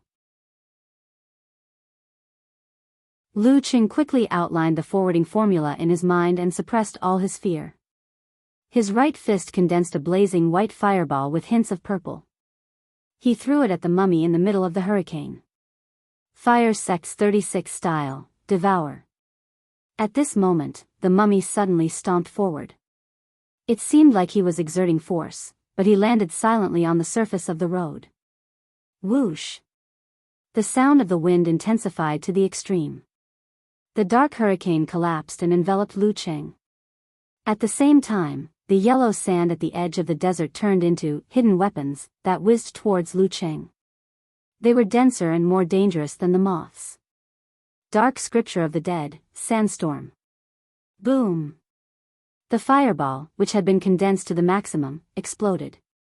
A blazing white light flashed past, almost blinding the mummy's eyes. The subsequent shockwave swept away a lot of sand and crashed into the mummy's body. Within the shockwave, the red light surged and swallowed everything. The mummy closed his eyes and raised his arms to block in front of his body. A dim light shone. As the shockwave came crashing, he retreated and used the momentum to turn around. In an instant, he had entered the desert and was running towards Clipchamp in the north. This was the first time Lu Qing encountered such a decisive mighty one. He couldn't help but reflect on his choice of moves. As thoughts flashed through his mind, he was already chasing after the mummy in the remaining sand. He couldn't let the mummy escape so easily. If he returned to Clipchamp and called for help, with his tracking ability, things would become very troublesome. Even though it was difficult to kill a physical invulnerability expert, and he might not be able to stop this mighty one dressed as a mummy, he had to chase him in another direction and buy enough time for Cirrus and his family to evacuate. Bam, bam, bam. Lu Qing moved forward. Between turns, he stepped forward with the walk of you. Strong winds blew, blowing the sand away. Thump. Thump. Thump. With large strides, he cut through the yellow sand and chased after the mummy. With one fleeing and one chasing, the two quickly disappeared from the eyes of Wang Dong and Cirrus, leaving behind a long yellow sand dragon that hadn't settled down yet. Let's go. Wang Dong was experienced. He understood Lu Qing's intentions in an instant. He decisively started the MPV and drove as fast as he could. Aren't we going to help? Cirrus was stunned. No, we might not be able to catch up. Even if we could, we might not be able to stop that physical invulnerability expert, demigod.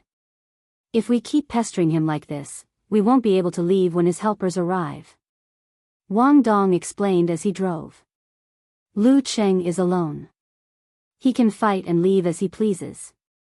This makes him more agile and safer. We need to reach Farduat as soon as possible and leave Nile. This is the biggest help we can give him. Cirrus was also a person who had seen blood on the tip of his blade. After some thought, he understood the crux of the matter and didn't say anything else. Two sandstorm dragons appeared in the desert. The distance between the head and tail increased and decreased at times. With a turn, they went around a sand dune. Lu Qing saw the bright moon and quiet sand. There was no trace of the mummy. A thought flashed through his mind. He expanded the range of the ice mirror. It was as though he could hear the subtle movements of insects in the depths of the yellow sand. The gentle undulations under his feet disappeared in an instant. Lu Qing's eyes shone. He retracted his chi and force and brought out the human body Big Dan that looked like a miniature universe. This time, he didn't need to rely on external forces. Using his own willpower and spirit, he gathered the stars and created the absolute darkness and coldness at the edge of the universe. Bam! Lu Qing stepped out with his right foot and stomped down, sinking into the yellow sand. In an instant, with his feet as the center, the sand froze. Crystals appeared and spread in all directions, drilling deeper. Self-created unique skill, Lament of the Ice Queen, complete version. Crack. More than 10 meters away, the yellow sand and ice crumbled, turning into bullets that shot towards Lu Cheng. They covered the sky and covered the earth. The mummy leaped out and fled again. With a swallowing punch, Lu Cheng dispersed the hidden weapons and continued his pursuit. 3 hours later, at the edge of the desert outside Clipchamp city. He stopped at the same spot, frowning slightly. He had completely lost track of the mummy. A physical invulnerability mighty one sure isn't easy to kill. Lu Cheng's thoughts turned into a sigh. Along the way, he had blocked the mummy's path and occasionally exchanged blows. He had forced the mummy to change directions more than a dozen times. It took him a long time to return to Clipchamp. At this time, as long as Wang Dong and the rest hadn't gotten into a car accident, they should be near Fartuat. Even if the mummy found help and crossed the desert, it would be too late to stop them. Once they arrived, the military would arrange for them to leave the port on a night boat and bid farewell to Nile. Of course, since this arrangement wasn't communicated beforehand, it might take some time. That would be the chance for the mummy and his help. I'll hide in the east of Clipchamp city. If the mummy really does find help and cross the desert to Fartuat, I'll harass them along the way and try my best to buy time. Lu Cheng quickly made up his mind.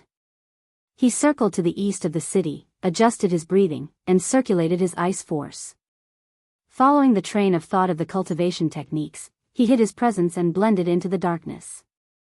He rested and recovered while monitoring the edge of the desert.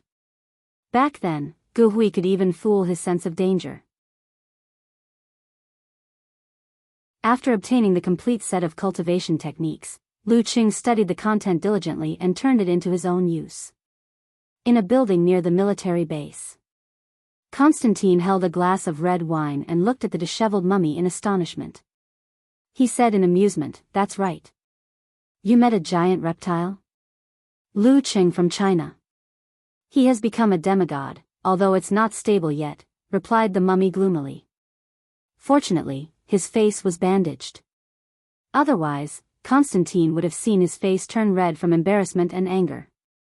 In the 3-hour tug-of-war, he had exhausted a lot of energy and almost died at Lu Cheng's hands. If Clipchamp had been a few dozen kilometers away, he probably wouldn't have made it back. Lu Cheng is at the terror grade too. Constantine's eyes lit up. "Are you interested?" asked the mummy sharply. Constantine took a sip of red wine and laughed maniacally. "Of course. I've wanted his ability to foresee danger for a long time. If it weren't for Ji and Shi from China informing the great teacher and Kontsev, I would have used his girlfriend to make a move. All right, I'll admit it. When I first noticed him, he was already a little stronger than me. As for now, I believe the taste of his blood will be even better. Both of you are at the terror grade." "Both of you have just reached the terror grade," reminded the mummy coldly. "You might not be able to defeat him." Constantine wasn't annoyed. Instead, he laughed and spread his arms. "The blood of the Savior flows in my body. There's already a qualitative difference between us." The mummy was about to say something when he sensed something. "Our helper is here. P.S. When I went to the hospital previously, the doctor suggested I get in 4 drip. I was a little hesitant at the time because I felt it wasn't good for my body. Then, I continued to take medicine and apply it. Today, I'm obviously getting better. Although it's still growing, it's not much longer. The more serious areas have also improved. I'll go for a follow-up tomorrow and see what the doctor says. If it's quick, I'll be back to normal the day after tomorrow."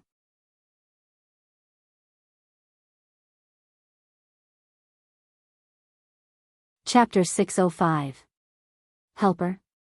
Hearing the mummy's affirmation, Constantine was stunned for a moment because he did not notice any powerhouses approaching.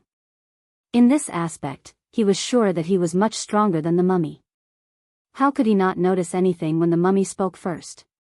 Could it be that the person who came was strong enough to hide from his senses and used a special method to inform the mummy? Seeing the doubt in Constantine's eyes, the mummy's facial muscles pulled at the bandages and opened his mouth. Listen carefully. Listen. Constantine closed his eyes and tilted his head slightly, focusing on listening to the movement outside. However, there was still no terror-grade movement. Instead, there was the roar of motors, the rotation of tracks, and orderly footsteps in the distance. There was a lot of it, but it was orderly. An army? Constantine opened his eyes and a red light flashed. The 35th Nile Fully Mechanized Division. The mummy gave an affirmative answer. One of the 5 trump-card armies that are most loyal to the pharaoh. They should have built a wartime airport in the wild. Their commander, Lieutenant General Amon, is also a demigod, the terror grade you mentioned. Constantine took a sip of red wine and asked in confusion, "Isn't this a secret operation? Why do we have to join the army? Do you want me to not be able to return to America?" Satha lives in the base. There are many generals of the Brotherhood there, many armies, various high-tech equipment, and many powerful weapons. If we encounter them in the wild and are not trapped in a fixed place, we don't have to be too afraid. However, if we want to sneak into the base or even attack it directly, the 2 of us will only lose our lives. Even with Amon's help, the outcome will not change. The best way to deal with a military fortress is to send a fully armed army and bomb it with fighter jets, the mummy explained in a low voice. After that, he added, Satha has already noticed the pharaoh's intentions and will definitely respond. This matter cannot be delayed any longer. After all, there is only one place left. When the situation stabilizes and the pharaoh returns, the international community can say whatever they want. At most, we will just throw a few scapegoats. All right. Constantine turned around and walked to the window. Through the thin curtains, he looked down at the street below.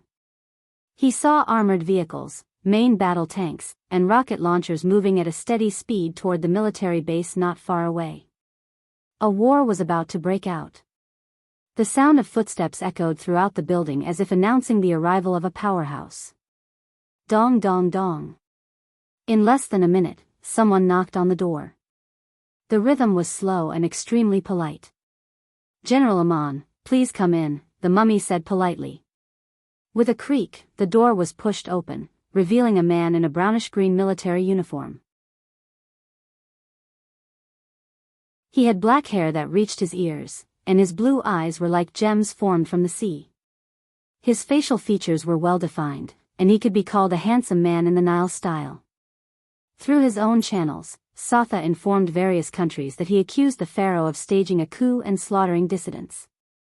He requested the international community to send an observation team to investigate. He claimed to have accurate and conclusive evidence. Lieutenant General Amon glanced at Constantine and said in a deep voice, "We don't have much time left." Following his words, several formations of bombers, under the cover of fighter jets, flew past the window and swept toward the military base. Rumble. Rumble. Rumble. Lu Cheng, who was hiding in the east, heard the continuous explosions and felt the earth tremble slightly. Slightly stunned, he left his hiding spot and went up to the top floor of a tall building. Looking at the direction of the commotion, he saw flames rising from the military base. In the end, the flames didn't go out for a long time. In the air, there was the sound of airplanes flying at low altitudes. The rebels and the regular army are exchanging fire again? It looks intense. Lu Qing didn't have any information to back it up, so he could only make a guess based on his impression. However, there was one thing he was sure of. The mummy from before probably didn't have the time to find reinforcements to chase after Farduat. In other words, Cyrus and his family were completely safe. Should I take this opportunity to find a physical invulnerability expert to practice, or should I leave Clipchamp and look for another opportunity in Dika? In a battlefield where airplanes are deployed, it's very easy for them to get hurt by accident and interfere. Lu Qing muttered to himself thoughtfully. For a moment, he was a little hesitant. Just as he reached the bottom of the building with his hand, he suddenly noticed a long trail of yellow sand in the desert east of Clipchamp. A figure was approaching at high speed. Another physical invulnerability expert? Seems like it's still a little lacking. It's similar to me. Lu Cheng made a sharp judgment. Silently traversing through the darkness where all the streetlights were out, he arrived at the location where the figure was supposed to enter Clipchamp. A strong gust of wind blew, and a figure was rapidly approaching. Lu Cheng was shocked when he saw who it was. It was Ren Li. Morning Star Ren Li. Why did she come here? Lu Cheng quickly removed the concealment of his aura, stepped out of the corner, and revealed himself. Ren Li slowed down, frowned, and spoke first. Why are you here? She was wearing a light green martial arts suit, carrying a weapon wrapped in a brass scabbard. Her straight hair was tied into a ponytail, and her doll-like face didn't show any signs of dust. Her big, bright eyes were full of vigor, as bright as the morning stars. Lu Cheng thought for a few seconds before asking in a serious and tactful manner, "Where do you think this is?" "Isn't this Dika?" Ren Li was experienced and asked immediately. "I knew it." Lu Cheng almost covered his face and sighed. He answered honestly, "This is Clipchamp." Clipchamp. Which country is Clipchamp from? Ren Li asked guiltily. It's also from Nile, but it's 300 kilometers south of Dika, Lu Cheng explained patiently. He couldn't help but curse in his heart. How thick-skinned must the elders of Kongtong School be to allow such a person to train in the war-torn zones? Aren't they afraid that she'll find the headquarters of a strong enemy? Ren Li came to a realization and said confidently, "They didn't warn me." They? Lu Cheng looked left and right. Ren Li explained a little embarrassedly, "I have a GPS device and a satellite phone on me. If I go the wrong way, they'll call to correct me." "Not really. Look, you just have to take a turn and keep going straight, and you'll be in Dika," Lu Cheng said perfunctorily. Theoretically speaking, this sentence is true everywhere. I see. So I didn't lose myself. Ren Li whispered happily and proudly, increasing her confidence. She looked Lu Cheng up and down, then smiled and said, "I heard from Priest that you just made a breakthrough." "That's great." "So did I. However, I was delayed for a day and took a detour for another day. I didn't meet Priest at Fartuat, so I had to meet him at Dika. Based on the way you're going, you might not meet him at Dika." Lu Cheng was about to speak when another explosion sounded from the military base in the distance. Wave after wave, they almost merged into one. In the blink of an eye, they converged into a violent commotion, making the entire city feel like it was quaking. Was the ammunition depot blown up?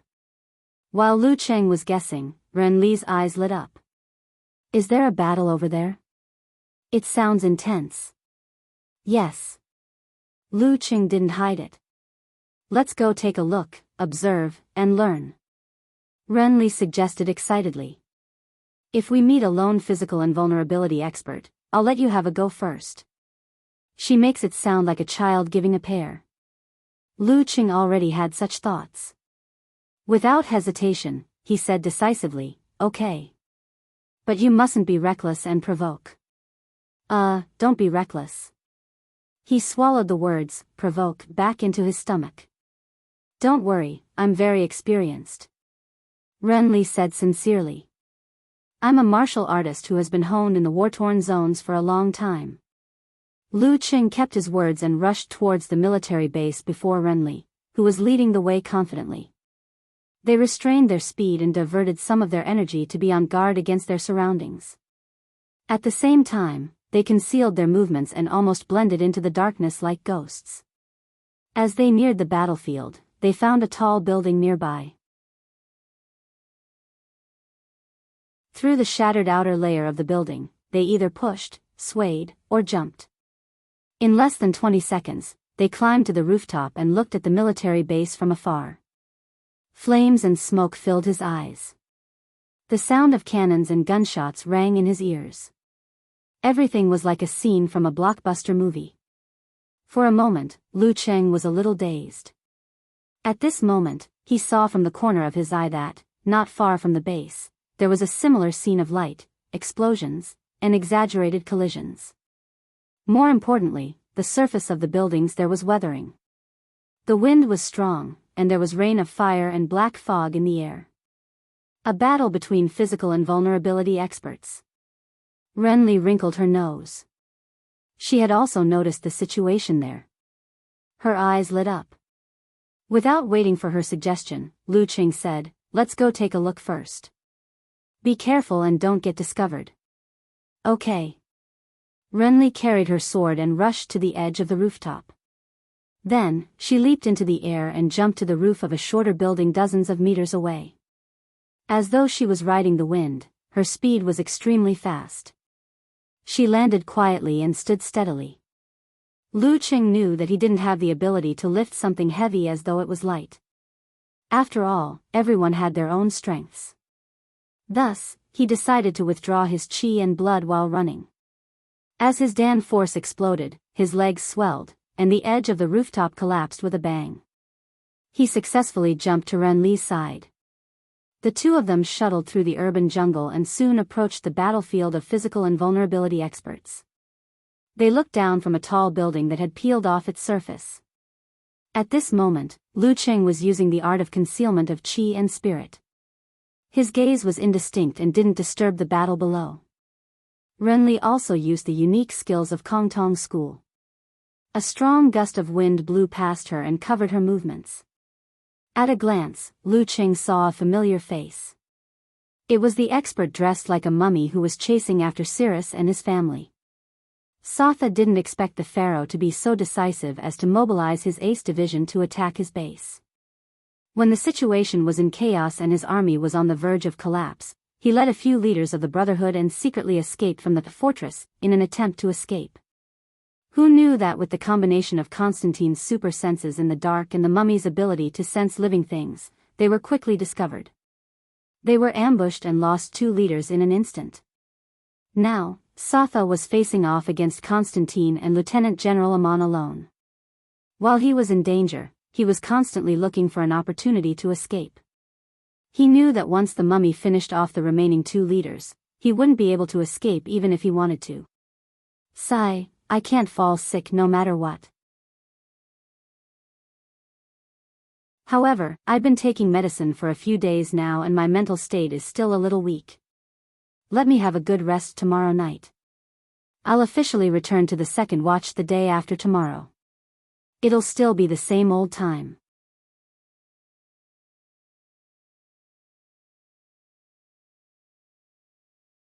Chapter 606.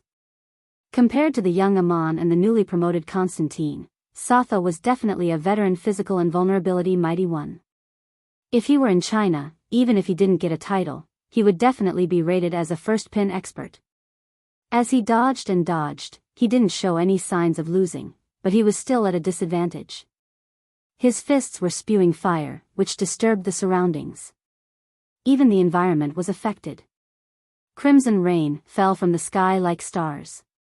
While it was interfering with his opponent's movement, 6 symmetrical wings quickly condensed on his back. The burning and steaming wings made him look like an angel walking on the earth. After the 6 wings were completed, Satha made a prompt decision. He straightened his back and turned the crimson feathers into arrows that whizzed towards Constantine and Amon. These arrows glowed with flames. Once they came into contact, they would immediately explode with continuous rumbles. It was as if dozens or hundreds of RPGs had been fired at the same time. Of course, the individual arrows weren't as powerful because they were scattered, but it was still a spectacular sight. Satha's trump card, Fury of the Fire Angel. Rumble. Rumble. Rumble. Streaks of light flew everywhere, and the crimson flames spread like waves. Neither Amon nor Constantine dared to face this attack head-on. They each took a few steps back, dodging and blocking. Now's the time. Satha stomped on the ground, cracking the cement road. His entire body was like a phantom, dragging a long tail behind him as he sped into the distance. Suddenly, a dim light flashed, and a crimson light appeared. Constantine's figure had caught up to Satha in the blink of an eye. His full speed and short-distance sprinting speed were like man-made lightning, much faster than this veteran demigod. At this moment, Satha stopped without warning. His feet stepped onto the road as if he had never run before. Paw! Paw! Paw! With a leap, the surface of his fist was ignited. A blazing white light clung to it as if it was enveloping and covering it. In the midst of the clash, Constantine didn't have time to do anything else. He reached out his right palm, opened his glowing fingers, and grabbed his enemy's fist. Boom! The blazing white light on Sotha's fist exploded in advance, pushing his wrist to change direction. Using a strange trajectory, he avoided Constantine's grab and hit his opponent's abdomen. His escape just now was not a real escape, but a counterattack. He had already noticed Constantine's terrifying speed. He knew that if he kept running, he would be caught sooner or later. When Amon and the mummy surrounded him, everything would be over. If he wanted to escape, he had to attack first. First, he had to severely wound Dark Knight Bat and destroy his ability to catch up. For this reason, Sotha did not hesitate to use the old man's assassination technique. In a short moment, this veteran demigod demonstrated his wisdom, perseverance, decisiveness, and strength. No physical invulnerability expert came for free. Bang! Blood and flesh exploded, and his intestines writhed like snakes. Constantine looked at the exaggerated wound on his lower abdomen in disbelief. Sotha, on the other hand, did not even look at him. His body bounced back, and his right leg tightened into an iron rod, and he whipped it between the enemy's legs. If this kick connected, he would borrow the force to run forward and truly escape. Poof! Sotha's right leg missed. Just as his heart tightened, a milky white light exploded in front of him. It was so blinding that he couldn't open his eyes. In his senses, the rain of fire around him seemed to have been doused with dust or ice water, extinguishing with a sizzling sound. Not good. Sotha muttered to himself. Before he could retract his right leg, blazing white flames spurted out of his left leg and slammed it into the ground. Using the force, he charged forward and leaped into the distance. A figure appeared in a flash. Constantine had blocked his way. The clearly visible ruptured intestines in his abdomen wriggled and connected on their own, healing at a speed visible to the naked eye. The flesh and blood on the exaggerated wound were also growing and gathering crazily. It seemed that in a few seconds, everything would be restored to its original state, except for his clothes. How dare you hurt the Savior? Constantine's sharp and angry voice reverberated in the surroundings. His swollen palm drilled into Sotha's ears. In Sotha's eyes, Constantine's entire body was emitting a milky white holy light. It was a stark contrast to his dark and sinister appearance. The natural pity in his eyes had already turned into mockery. Damn it! Sotha cursed in his heart. He didn't dare hold back. All the pores on his right arm opened up and spurted out blazing white and blue flames. He used the flames to propel his fist forward with terrifying speed and strength towards his enemy. At the same time, the surrounding environment was affected and ignited, forming a net of fire.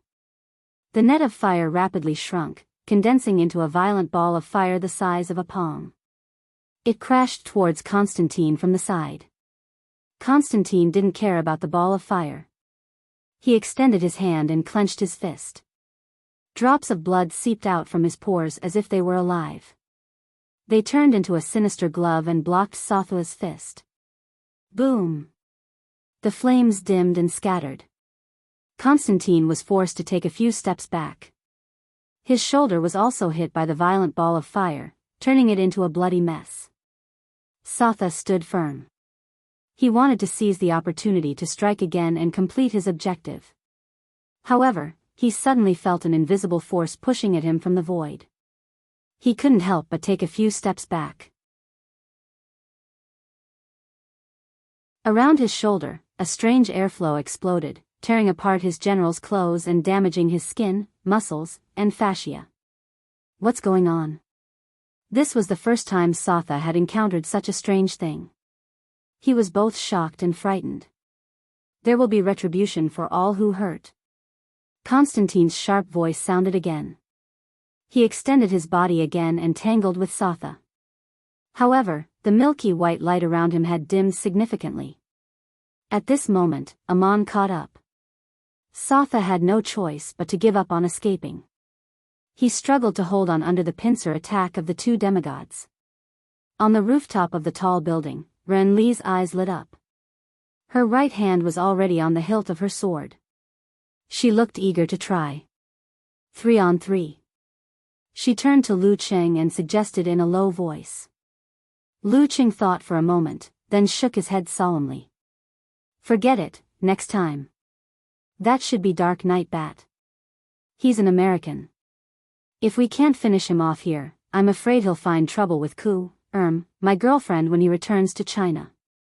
Besides, we don't have any grudges with him. I'm not against sparring with him. However, I don't think I can get past myself if I really want to kill him. Yeah, it's hard to tell who's good and who's bad in Niall's case. If a physical invulnerability expert were to form an irreconcilable grudge, it would be a huge headache. As long as a physical invulnerability expert was willing to go all out, it would be easy for them to kill a few people who didn't know any martial arts, even in China where there were strict regulations. The worst-case scenario was that they wouldn't be able to escape and would have to pay with their life. Lu Cheng stopped the mummy from killing Sirius. Since they were both doing business, the aftermath wouldn't implicate too many people. If there was a grudge that the mummy was willing to take a huge risk for revenge, he wouldn't just have to worry about Yenjika, who was in America. He would also have to worry about his parents, relatives, and friends. He couldn't possibly watch over them all the time or provide a head of state-level security. Of course, the opposite was also true. The mummy would also consider these issues before dealing with Lu Cheng. Renli was silent for a few seconds. Pursing her lips, she nodded. All right. She looked at the battlefield longingly. Then let's watch a little longer. Sure. Lu Cheng agreed readily. At the climax of the battle, seeing that the mummy only had one opponent left, Satha, who was in a passive position, was furious. His eyebrows were raised. Let's die together. He roared. It was as though something in his body had been ignited. Rumble. At the spot where the three of them were fighting, a huge fireball rose and expanded, turning into a mushroom-shaped cloud. The surrounding noise disappeared. It was both loud and silent. Sacrificing oneself and perishing together. Rumble. The sound overlapped. The building shook.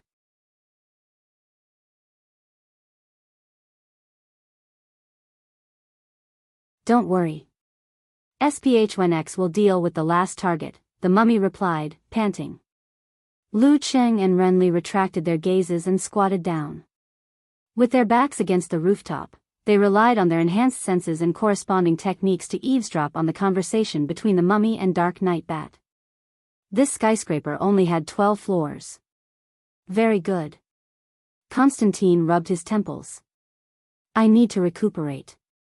As a dead, the mummy's injuries didn't affect his speech. He asked casually, didn't you want to deal with Lu and Peng and suck their blood? Constantine's blood-sucking wasn't just a simple act of sucking. The feelings of the target before their death could help him obtain the corresponding abilities. Otherwise, with just the blood, the chances of him failing were very high. Even if he succeeded, he might not have gained much. As for the remnant blood in the Holy Grail, if it wasn't for the fact that the Savior had paved his own path and became a taboo figure in the early days without any prior explorations and accumulations, the mark he left behind would have been too strong. Even after 2,000 years, Constantine probably wouldn't have succeeded. Even so, his harvest was much worse than expected. Hearing the mummy's question, Constantine smiled. There are still many opportunities to deal with them, so there's no need to rush. For example, Lu's girlfriend is in Connecticut. He visits often, so I don't have to worry about missing out. His girlfriend is the granddaughter of 2 terror-grade experts. I can drink her blood while I'm at it. Aren't you afraid of revenge? Asked the mummy, stunned. It's better if my family and friends are dead, answered Constantine indifferently. On the rooftop, Renli suddenly sensed that Lu Cheng's aura had sharpened. Her eyes lit up. She clenched her fist and transmitted her voice. Attack? Yeah. Lu Qing narrowed his eyes.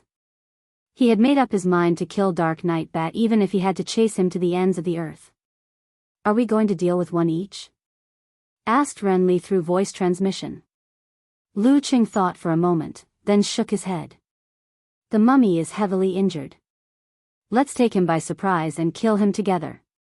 That way, the follow-up would be easy. P.S. Back to normal tomorrow. Make up for missed updates on Sunday.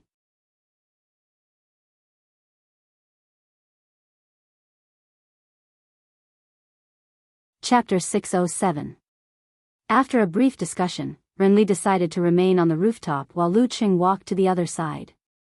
With a push of his hand, he leaped out and landed accurately and lightly on the protrusion of the 10th floor. There was almost no sound, and the constant gunshots from the military base completely drowned out all movement. Just like that, he leaped down from the outer layer of the building like an agile monkey. After a few seconds, he landed firmly on the ground. Restraining his breath, sealing his body with ice, and cutting off his scent, Lu Qing activated the cultivation method of concealment. He circled around the building and snuck to the front. Finally, with his back against the wall, he hid in a corner and waited for the mummy and Constantine to pass by. Throughout the entire process, the expression in his eyes was heavy, like a frozen lake, both calm and cold. 10 steps, 9 steps, 8 steps. While Lu Qing was silently counting down, Constantine suddenly paused. He cleared his throat and said in a slightly shrill voice, Sothoa's suicide wouldn't have evaporated completely. There should be some blood and flesh left. What are you trying to say? Asked the mummy in a deep voice as he slowly repaired his comminuted arm. My reward was Sothoa's blood. Who knew he would choose the most extreme and violent method of resistance?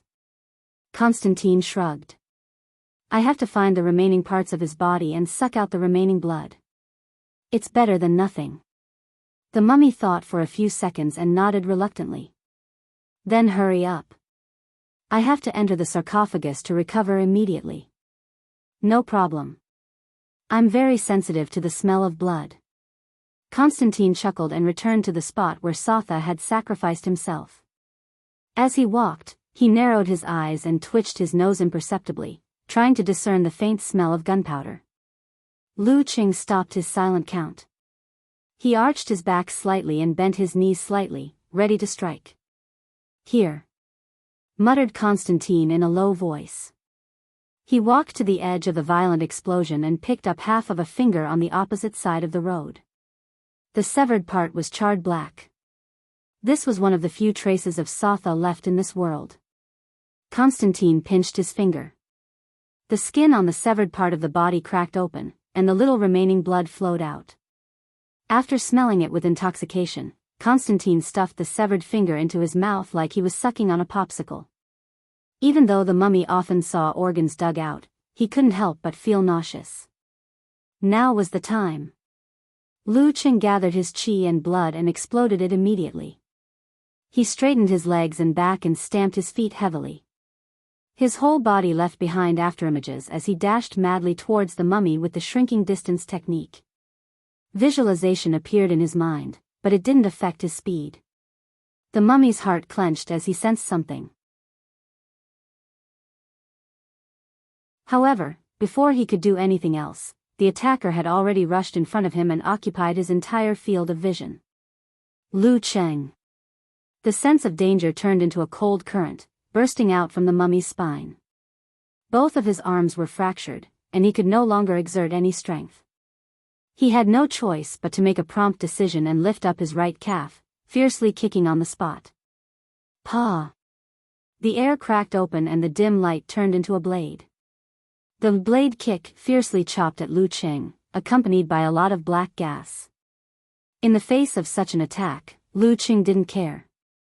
He simply tilted his body to avoid being hit. Crack! The blade of the kick hit the ice armor on his ribs, shattering it and causing cold rain to fall. Lu Qing felt pain in his muscles and bones, and his killing intent intensified. He swung his right arm behind his back and threw a punch at the mummy's chest as the surrounding temperature dropped rapidly. A kick for a punch. Pfft. His punch didn't seem to have hit flesh and blood. Instead, it sank into rotting wood. However, the power that froze his thoughts and froze his organs spread. Severe warning. The mummy's chest split open, and his heart turned black.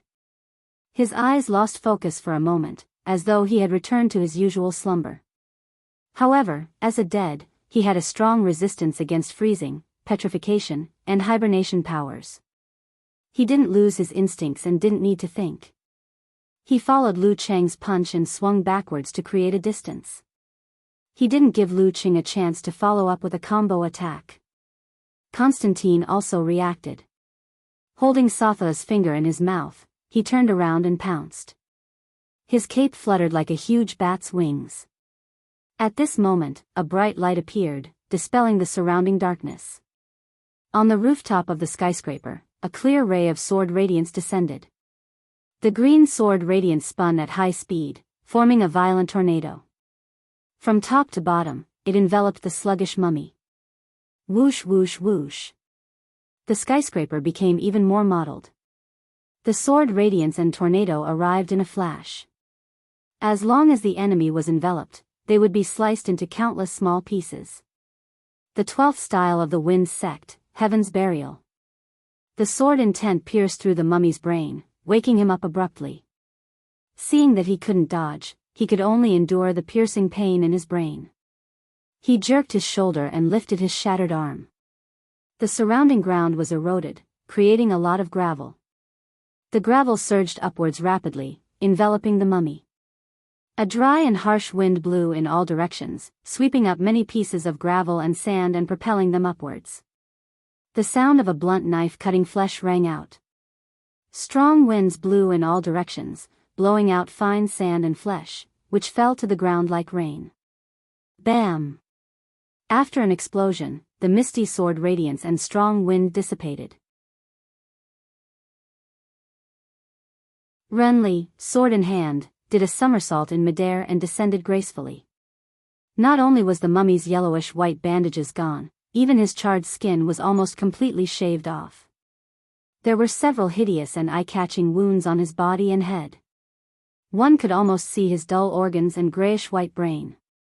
His left arm was severed at the shoulder, and his right hand had lost its palm and wrist. He looked extremely miserable. But strangely, he didn't shed a single drop of blood. Instead, he used the momentum to leap up and towards the rapidly approaching Constantine.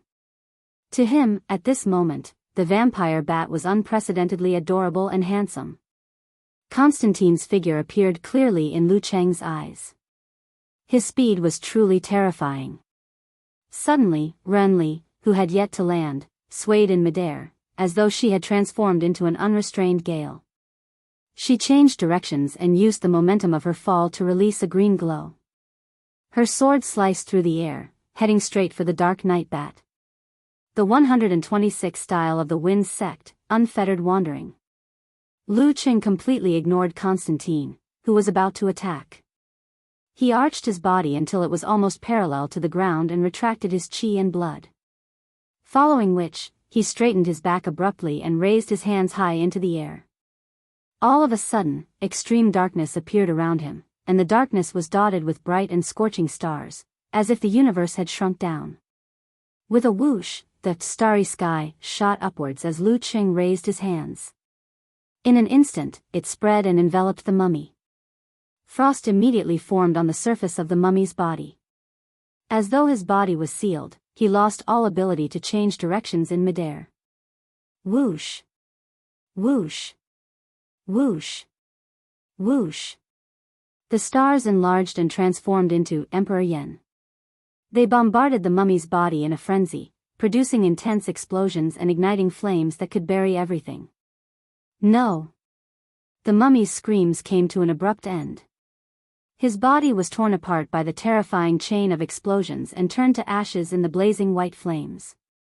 This was the secret art that combined cultivation and martial arts, the foundation that allowed Lu Cheng to make the great leap, Cosmic Phantom. At this moment, the mummy's severed left arm and right palm fell to the ground, stirring up dust. It was a lonely story of the glory days of a physical invulnerability mighty one. Bam! Of course, Constantine wouldn't let Renly cut him in half. He dodged to the side, and as the afterimage slowly faded away, he clenched his fist and hit the side of his opponent's sword. His opponent was sent flying, but Renly still landed steadily on the ground. Before he could turn around and attack Lu Qing, Constantine heard the mummy's screams, saw fire rain falling, and saw ashes and dust drifting in the air. His scalp went numb. Pushing off the ground, Constantine sprinted into the distance, leaving behind afterimages as though he had spread his wings. He was so decisive that he wanted to shake off the two ambushers with his speed. At this moment, a strong gust of wind blew and green flashed. In a few leaps, Renly had caught up to Constantine's back. She was also good at speed and footwork. Originally, she would have been slower than Constantine since she had just broken through. However, her opponent was seriously injured. Seeing that Renly was entangled with the Dark Knight bat, Lu Qing imitated Satha with his own realm. The pores under his feet and on his back opened up at the same time. Emperor Yen force exploded slightly, spewing out bluish-white flames. Using the recoil, Lu Qing seemed to have transformed into a rocket launching a satellite. Clenching his fist, he leaped over 100 meters with a bang and punched the side of Constantine's face.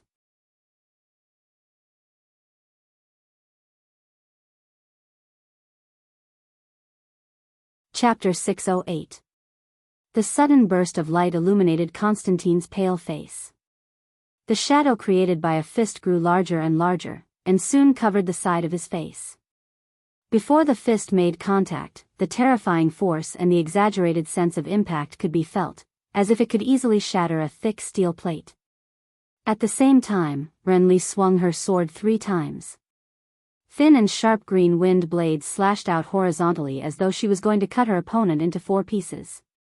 Faced with such a situation, Constantine didn't dare hesitate. He immediately made up his mind. Dark light rose around him, rolling and viscous. Black gas filled the air and enveloped his body. Bam! Lu Cheng's jet impact hit the dark light on Constantine's side. Black spots splattered everywhere and the fog dispersed. The rapid sound of collision lasted for a long time, like drilling. Puff! Puff! Puff! 3 streaks of misty sword light landed on Constantine's body. The dark light fluttered like black butterflies, but its sharpness and strength were taken away. In the blink of an eye, the dark light and black gas around Constantine dissipated, revealing his tattered tuxedo and dust-stained white shirt. His illusory body was revealed. His face was so pale that it was almost transparent. The finger in his mouth fell limply. He seemed to have lost all weight and traces of his existence. Following the momentum of the impact, he drifted swiftly into the distance. Lu Cheng and Renly were about to give chase when the scattered dark light and black spots suddenly circled around like countless bats that had suddenly risen from an underground cave. They glowed with a dark red light and carried a sense of danger. They seemed to have bared their fangs, forcing the 2 of them to give chase. One of them launched a heavy scorching punch and chased after the flames, while the other turned into a surging tornado with sword light. Both were blocked. Whoosh! Whoosh! Whoosh! Whoosh! The numerous small dark night bats quickly gathered and drilled into Constantine's body. He regained his sense of substance and was no longer illusory. His complexion also returned to normal. Dark Knight Reunion. This not only diffused Lu Cheng and Renly's attacks but also helped Constantine put a safe distance between them. Seeing Renly charging at him with her sword and a fireball circling around Lu Cheng's body, a dark light flashed in Constantine's dark red eyes. He snapped his right hand. Pa! All of a sudden, Lu Cheng felt his surroundings turn dark. He lost the burning light from the previous explosion, the sound of guns and cannons from the nearby military base, the bright moon and sparse stars in the sky, and the enemy's figure. It was as if his senses had been deprived. Whether it was his eyes, ears, nose, or body, there was nothing to be gained. Even the reflection of the ice mirror in his heart lake had been reduced to a radius of 1 meter around him. With a quick thought, Lu Qing circulated his qi and blood and brought out his starry sky. He pushed his ability to foresee danger to the maximum and took the initiative to examine the situation. At the edge of absolute darkness, Constantine heaved a sigh of relief. He couldn't be bothered to gracefully bow and bid farewell. He immediately turned around and was about to flee. This move of his was known as the Moonless Black Curtain, in China, which belonged to the Dark Sect. In the Samano royal family, it was known as the Blood Clan's domain. It could absorb all light and sound waves within a small area, affecting the senses of the opponent and creating hallucinations. No matter how hard the opponent tried, they would not be able to escape and would only be able to walk in circles. At this moment, a green light flashed in front of Constantine's eyes. He saw Renly holding a long sword, rushing out of the darkness toward him without looking back. Her eyes were blank at first, but then they were filled with surprise and confidence. Her intuition is terrifying. As Constantine's thoughts raced, Lu Qing strode out from behind Renly. The blazing blue fireball around him was about to shoot out. Narrowing his eyes, Constantine ignited his blood, crouched down, and punched the ground. Bam! Right in front of him, the ground seemed to have been split open by an invisible sword. A crack more than 10 centimeters wide appeared, extending for almost 100 meters. It grew narrower and narrower. At the corresponding position in the airflow was completely separated. The balcony above was also split into two. There were at least a few floors. Lu Qing and Renly immediately pulled their muscles and dodged to the side in time, narrowly avoiding the attack. However, the strong wind that Renly stirred up had already been split into two and dissipated silently. The fireball around Lu Qing remained in its original position and cracked in the middle. It was as though a dud had been set off. In the end, it collapsed into specks of brilliance. Constantine's punch bounced back. He crossed his arms and grabbed his ribs. Then he tore off 2 pieces of flesh and threw them to his opponents on his left and right sides. The 2 bloody lumps of flesh seemed to still be alive. They wriggled in the air and grew on their own. In an instant, they turned into 2 streaks of blood that resembled human skin. They covered Lu Qing and Renly like gangrene attached to bones.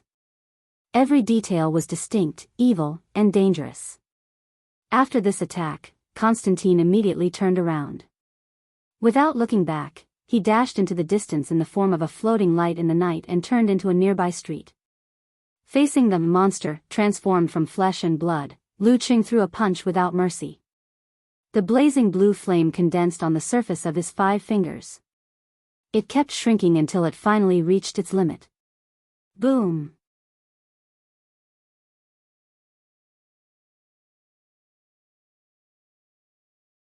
He used his own blood and flesh to fake his aura and traces, said Renly slowly. Lu Qing came to a realization and made a prompt decision. He used it again here. Let's split up again. I have a way to track him now. Renly didn't take a step, but emphasized proudly. What is it? Asked Lu Qing, surprised and delighted. Renly opened her left hand, revealing Constantine's wriggling flesh. She smiled and said, the plague sex method. It's hard to curse him with just flesh. But within 10 kilometers, it's not a problem to track him down. Impressive. Lu Qing gave her a thumbs up and didn't say anything else. Renly smiled proudly. She clenched her left hand and visualized in her mind. Her eyes glowed like a venomous insect. After a few seconds, the flesh in her fist combusted into dark red ashes and scattered on the ground. As if alive, the ashes formed a line and turned into a bloody arrow pointing to the right. Lu Qing and Renly immediately took a step forward. Using their own methods, they gave chase like a high-speed train. At the next few intersections, they used the remaining ashes as a guide to break through Constantine's maze formation. After 3 minutes of chasing, they finally saw their opponent, who had slowed down and was trying to heal himself. Constantine's eyes narrowed. he said hatefully, "All of you will die." As he said this, his body lit up with a milky white glow. It was as if a god was walking on earth. All his wounds, fatigue, and exhaustion disappeared quickly. In a short moment, he was back to his peak condition. This severely depleted the savior's blood he had absorbed. All his abilities would be permanently weakened in the future. You're tuning into the Romantic Tales YouTube channel. Don't forget to subscribe and join us on this journey to catch the most captivating stories.